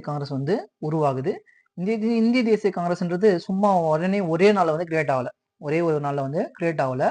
இந்த 1875 டு 85 வரைக்கும் இருக்கு இல்லையா, அந்த 10 வருஷத்துல வந்து பாருங்க இந்தியாவில் ஏற்பட்ட நிறைய வந்து போராட்டங்கள் மூலமா தான் வந்து இந்திய தேசிய காங்கிரஸ் வந்து உருவாகி இருக்கும் சரிங்களா. ஒண்ணு பாருங்க 1875ல இறக்குமதியாகும் பருத்தி இலைத்துணிகள் மீது இறக்குமதி வரி விதிக்கப்பட வேண்டும் என ஜவுளி ஆலை உரிமையாளர் வந்து இயக்கம் வந்து நடத்திருப்பாங்க. ஒன்று வந்து கேட்டிருப்பாங்க. அதுக்கு வந்து ஆங்கில அரசு போட்டிருக்க மாட்டாங்க. ஆங்கில அரசு வந்து வரியெல்லாம் விதிச்சிருக்க மாட்டாங்க. 1877 வந்து பண்ணுங்க அரசு பணிகள் இந்திய மயமாக்கப்பட வேண்டும் என்று கோரிக்கை வந்து ஓங்கி வச்சிருக்கும். நீ இங்கிலாந்துல மட்டும் வைக்கிறாப்பா, இந்தியாவிலும் சேர்த்து விடா அப்படின்னு சொல்லி வந்து பண்ணுங்க அரசு பணிகளை வந்து இந்தியா கிட்டையும் வேணும் அப்படின்னு சொல்லி கேட்டிருப்பாங்க. 78ல வந்து பண்ணுங்க நம்ம வட்டார மொழி பத்திரிகை சட்டம் சொல்லி பார்த்தோம் இல்லையா, அது வந்து போட்டிருப்பாங்க. அதுக்கு எதிராக வந்து போராட்டம் நடந்திருக்கும். இல்பர்ட் மசோதாவும் சொன்னேன். கிளர்ச்சிகள் வந்து பண்ணுங்க 1883 அதுக்கு எதிராக வந்து கிளர்ச்சிகள் வந்து நடந்திருக்கும். நிறைய போராட்டம் வந்து இந்த 1875 டு 85 வரைக்கும் நிறைய போராட்டங்கள் வந்து நடந்திருக்கும். நிறைய போராட்டங்கள் நடந்ததுக்கு அப்புறமா இவங்க வந்து ஆங்கிலேயர்கள் வந்து எதுவுமே வந்து கண்டுக்க மாட்டாங்க. ஆங்கிலேயர் வந்து எதுவுமே வந்து கண்டுக்க மாட்டாங்க. ஸோ அதுக்காக வந்து பாருங்க இது அங்கங்க பிரிஞ்சு நடக்குது. இதெல்லாம் ஒரே அமைப்பா இருக்கணும், ஒரே நாடா இருக்கணும் அப்படின்னு சொல்லி தான் நாம இந்திய தேசிய காங்கிரஸ் வந்து கிரியேட் பண்ணியிருப்பாங்க. இந்திய தேசிய காங்கிரஸ் இதனுடைய பொருள் என்னன்னு கேட்டீங்கன்னாக்கா, இந்தியா என்பது ஒரே ஒரு நாடு எனும் கருத்தை வந்து கிரியேட் பண்றதுக்காக தான் இந்த இந்திய தேசிய காங்கிரஸ் வந்து கிரியேட் பண்ணியிருப்பாங்க. இந்த இந்திய தேசிய காங்கிரஸ் உருவாக்கத்துக்கு முன்னாடி என்ன பண்ணுவாருங்கன்னாக்கா, இது உருவாக்கியது யாருன்னா ஏஓ யூம், ஆலன் ஆக்டேவின் யூம் தான் வந்து இருந்திருப்பாரு. ஸோ அவர் என்ன பண்ணாருங்கன்னாக்கா, சென்னை பிரம்மஞான சபை பிரம்மஞான சபை வந்து பண்ணிக்க அமெரிக்காவில் மேடம் பிளாட்வஸ்கி மற்றும் எச்எஸ் ஆல்காட் இவங்க 2 பேர் கிரியேட் பண்ணியிருப்பாங்க. அதனுடைய அமைப்பு வந்து பண்ணிக்க ஹெட் ஆஃபீஸ் வந்து பார்த்தீங்கன்னா நம்ம சென்னை அடையாருக்கு வந்து டிரான்ஸ்ஃபர் பண்ணியிருப்பாங்க. அடையாருக்கு வந்து பண்ணிக்க மாற்றிருப்பாங்க. எப்பன்னு கேட்டீங்கன்னா 1882 வந்து மாற்றிருப்பாங்க. சரியா? அதனுடைய ஒரு மீட்டிங் வந்து நடத்துறாங்க. மீட்டிங் வந்து பண்ணிக்க நம்ம சென்னையில் வந்து நடக்குது. எப்பன்னு கேட்டால் 1884 வந்து நடக்கும். 1884 வந்து நடக்கும். அதுக்கு தலைவராக வரவர் தான் இந்த ஹேவோ யூம். அதுக்கு தலைவராக வரவர் தான் யாருன்னா இந்த ஏஓ யூம் வந்து வந்திருப்பாரு. ஸோ வந்தது என்ன பண்ணுவாருன்னு கேட்டாக்க, இந்த மீட்டிங்ல வந்து கலந்துக்கிட்டப்போ இந்த மீட்டிங்ல வந்து நம்ம சென்னை மகாஜன சங்கம் பார்த்தோம் இல்லையா இப்போ 1884 கிரியேட் ஆனது. இவங்க எல்லாமே மீட் பண்றாங்க. இவங்க எல்லாமே வந்து மீட் பண்றாங்க. மீட் பண்ணிட்டு என்ன பண்றாங்க கேட்டாக்க 1884 டிசம்பர் மாசம் வந்து நடந்திருக்கும். பிரம்மஞான சபை வந்து பண்ணிக்க டிசம்பர் மாசம் வந்து நடந்திருக்கும். ஸோ இந்த மீட்டிங்ல எல்லாமே பேசுறாங்க. இந்த அமைப்பெல்லாம் பாருங்க அங்கங்க பிரிஞ்சு கிடக்குறோம். நம்ம ஒத்துமையா இருந்தாதான் ஒரே அமைப்பா இருந்தாதான் மக்களை வந்து சேர்த்த முடியும். சேர்த்துனாதான் நம்ம வந்து ஆங்கிலேயருக்கு எதிராக வந்து போராட்டம் பண்ண முடியும்னு சொல்லிட்டு வந்து ஏஓயூ வந்து பிளான் போடுறாரு. பிளான் போட்டது மூலியமா அதுக்கப்புறம் வந்து எல்லாம் நிறைய மீட்டிங் எல்லாம் வச்சு பேசுறாங்க. பேசி முடிச்சதுக்கு அப்புறம் இந்திய தேசிய காங்கிரஸை 1885 டிசம்பர் 28 வந்து பாருங்க பம்பாயில வந்து கிரியேட் பண்ணுவாங்க. பம்பாயில வந்து ஃபர்ஸ்ட் மீட்டிங் வைப்பாங்க. ஆனா அதுக்கு முன்னாடி ஃபர்ஸ்ட் மீட்டிங் வைக்க இருந்த இடம் பாருங்க பூனா, மகாராஷ்டிராலேயே பூனால தான் வைக்க இருந்திருப்பாங்க. அங்க வந்து அப்போ வந்து பிளேக் நோய், காலரா நோய் வந்து எனக்கு அதிகமா பரவிட்டு இருந்துச்சு. ஸோ அதனால மக்கள் வந்து யாரும் வரமாட்டாங்க அப்படின்னு சொல்றதுனால அந்த பூனாவை விட்டுட்டு அடுத்தது வந்து பம்பாயில வந்து கிரியேட் பண்ண ஆரம்பிச்சிருப்பாங்க. பம்பாயில தான் வந்து பாருங்க மாநாட்டை வந்து வச்சிருப்பாங்க. ஸோ இது மூலியமா தான் வந்து பாருங்க இந்திய தேசிய காங்கிரஸ் வந்து உருவாகுது. அதில் நம்ம சென்னை மகாஜன சங்கமும் ஒரு பெரும் பங்கா இருந்திருக்கும். அவங்களும் இதுல வந்து ஜாயின் ஆயிட்டு இருப்பாங்க. அவங்களும் இதுல வந்து ஜாயின் ஆயிட்டு இருப்பாங்க. நம்ம ஜி சுப்பிரமணியம் ஐயர், அவங்க அனந்தசாலு, ரங்கையா இருக்காங்களே அவங்களும் எல்லாமே இந்த மீட்டிங்ல வந்து வந்திருப்பாங்க. கிட்டத்தட்ட இந்த பம்பாய் மாநாட்டுல ஃபர்ஸ்ட் மாநாட்டுல வந்து 72 பேர் வந்து கலந்துட்டு இருப்பாங்க. 72 மெம்பர்ஸ் வந்து கலந்துட்டு இருப்பாங்க. அதுல 22 பேர் வந்து நம்ம சென்னை மாகாணத்தை சேர்ந்தவங்க மட்டும் இருந்திருப்பாங்க. சரிங்களா? அந்த அளவுக்கு பாருங்க நம்ம சென்னை மாகாணமும் ஒரு இன்வால்வ் பண்ணி கொடுத்தது தான் இந்த இந்திய தேசிய காங்கிரஸ். அப்படியே உருவாக்கியவர் யாருன்னா ஏஓயும். ஆனா இருந்தாலும் அதுக்கு முதல் தலைவரா நிக்க வச்சது யாருன்னு கேட்டாக்க டபிள்யூசி பானர்ஜி. முதல் தலைவராக தேர்ந்தெடுக்கப்பட்ட யாருனாக்கா டபிள்யூசி பானர்ஜி, உமேஷ் சந்திர பானர்ஜி. உமேஷ் சந்திர பானர்ஜி தான் வந்து பண்ணிக்க தலைவரை வந்து நியமிச்சிருப்பாங்க. இந்த இந்திய தேசிய காங்கிரஸ் உருவாக்கப்பட்ட காலத்துல என்ன கேட்டீங்கன்னாக்கா ஆங்கில அரசுக்கு மனு கொடுக்கறது, அவங்க கிட்ட கெஞ்சி கேட்கறது அந்த மாதிரி பண்ணிக்க மிதவாதமா வந்து இருந்திருப்பாங்க.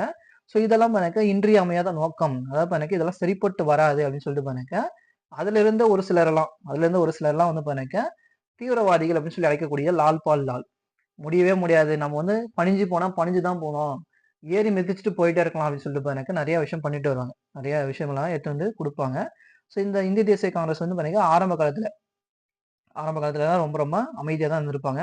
அரசியல் அமைப்பு அப்படின்னு கேட்டாக்க அரசாங்கத்தில் பங்கேற்பதற்கான வாய்ப்பு வந்து வழங்கப்பட வேண்டும் என்று இவங்கெல்லாம் போராட்டம் வந்து நடத்திருப்பாங்க.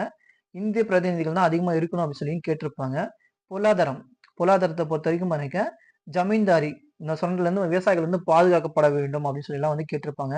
நிலவரி எல்லாம் குறைக்கப்பட வேண்டும் அப்படின்னு சொல்லி எல்லாம் இவங்க வந்து கேட்டிருப்பாங்க. சரிங்களா? அதே போல இறக்குமதி செய்யப்படும் பண்டங்கள் பாருங்க அதிக வரி வந்து விதிக்கணும் அப்படின்னு சொல்லி பாருங்க காங்கிரஸ் வந்து பரிந்துரை செஞ்சிருப்பாங்க. ஆங்கில ஏற்றுமதி தான் இறக்குமதி செய்யக்கூடிய பொருட்கள். அவங்க நாட்டுல இருந்து இட்டு வந்து தான் இங்க இறக்குமதி செய்யறாங்க இல்லையா? அதுக்கு வந்து வரி விதிக்காம இட்டு வந்திருப்பாங்க. அந்த வரியெல்லாம் விதிக்க சொல்லி இவங்க வந்து கேட்டிருப்பாங்க.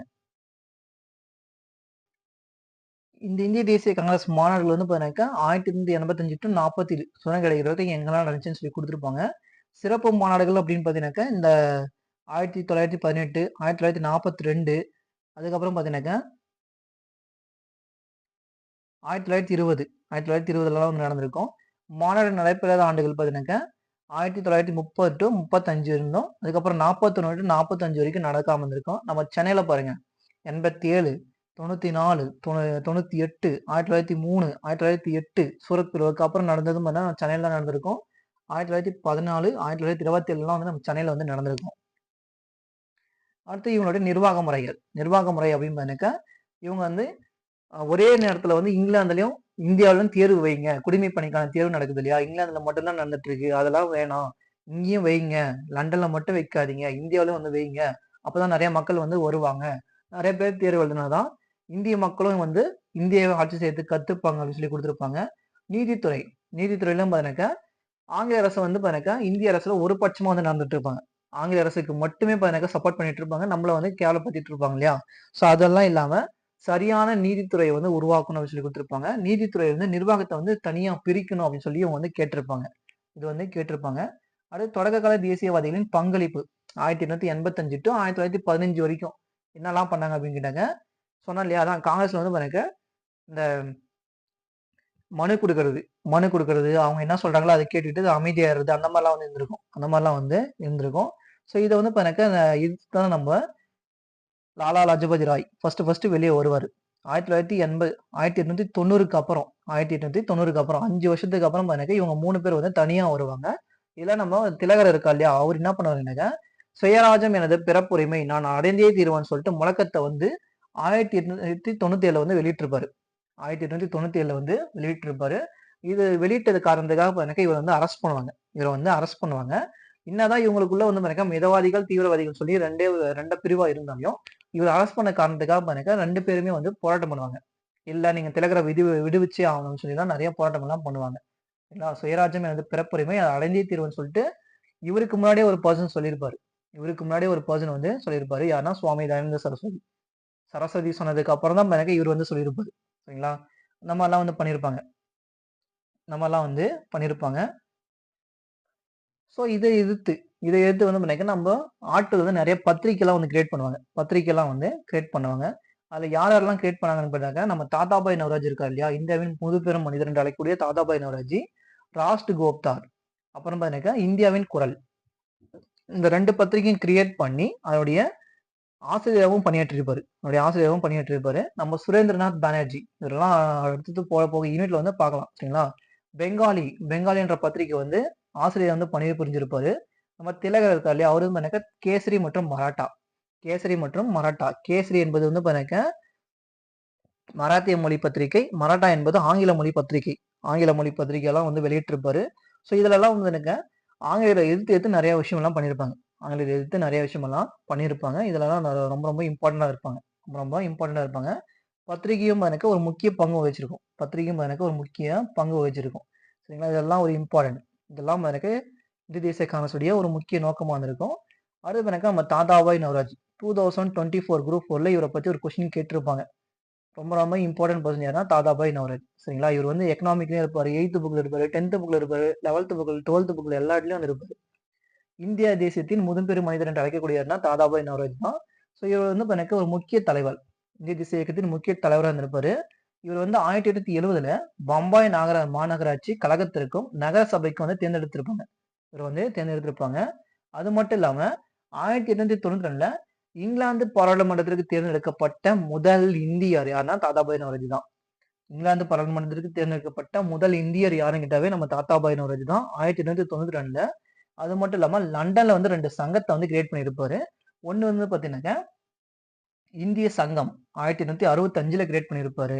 அதுக்கப்புறம் கிழக்கிந்திய சங்கம் சொல்லிட்டு ஒரிசா அறிஞர்கள் இல்லையா? 1866 அப்போ வந்து கிரியேட் பண்ணியிருப்பாரு. இந்திய தேசிய காங்கிரஸுடைய 3 முறை தலைவரா வந்து இருந்திருப்பாரு. 3 முறை வந்து தலைவரா இருந்திருப்பாரு. இந்திய தேசிய காங்கிரஸின் 2வது மாநாட்டின் தலைவரே யாருன்னு கேட்டீங்கன்னா, நம்ம தாதாபாய் நவரோஜி தானே.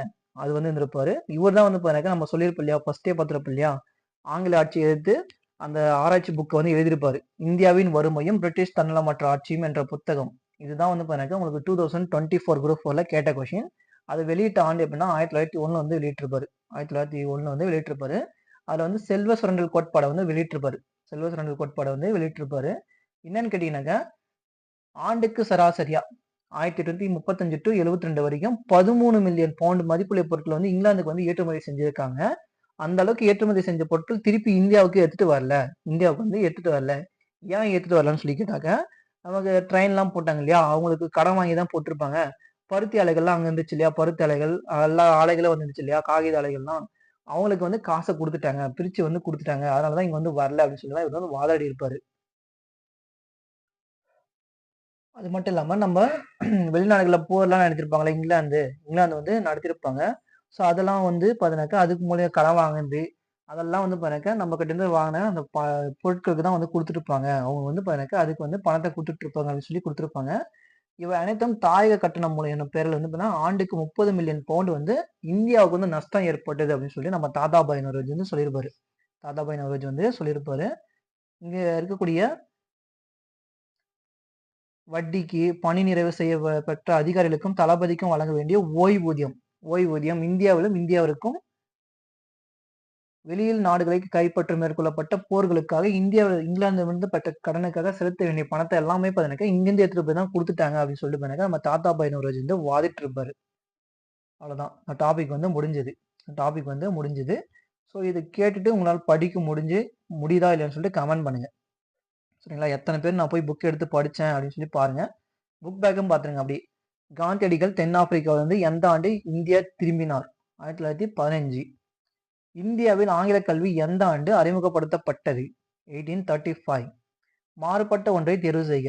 இப்பதான் பார்த்தோம் இல்லையா? இந்த வில்லியம் ஜோன்ஸ், சார்லஸ் வில்கின்ஸ், அதுக்கப்புறம் மார்க்ஸ் முல்லர் இவங்கெல்லாம் நம்ம இந்திய மொழி பத்திரிகைலாம் இந்திய மொழியில் இருக்கக்கூடிய நூல்கள்லாம் எடுத்து பாரசீகம் அதுலலாம் பார்த்தீங்கன்னா டிரான்ஸ்லேட் பண்ணியிருப்பாங்கன்னு சொல்லி பார்த்தோம் இல்லையா? அரவிந்த் கோஷ் வந்து பொருந்த மாட்டாரு. சுயராஜ்யம் எனது பிறப்புரிமை அதை அடைந்தே தீருவேன்னு சொல்லிட்டு 1897 நம்ம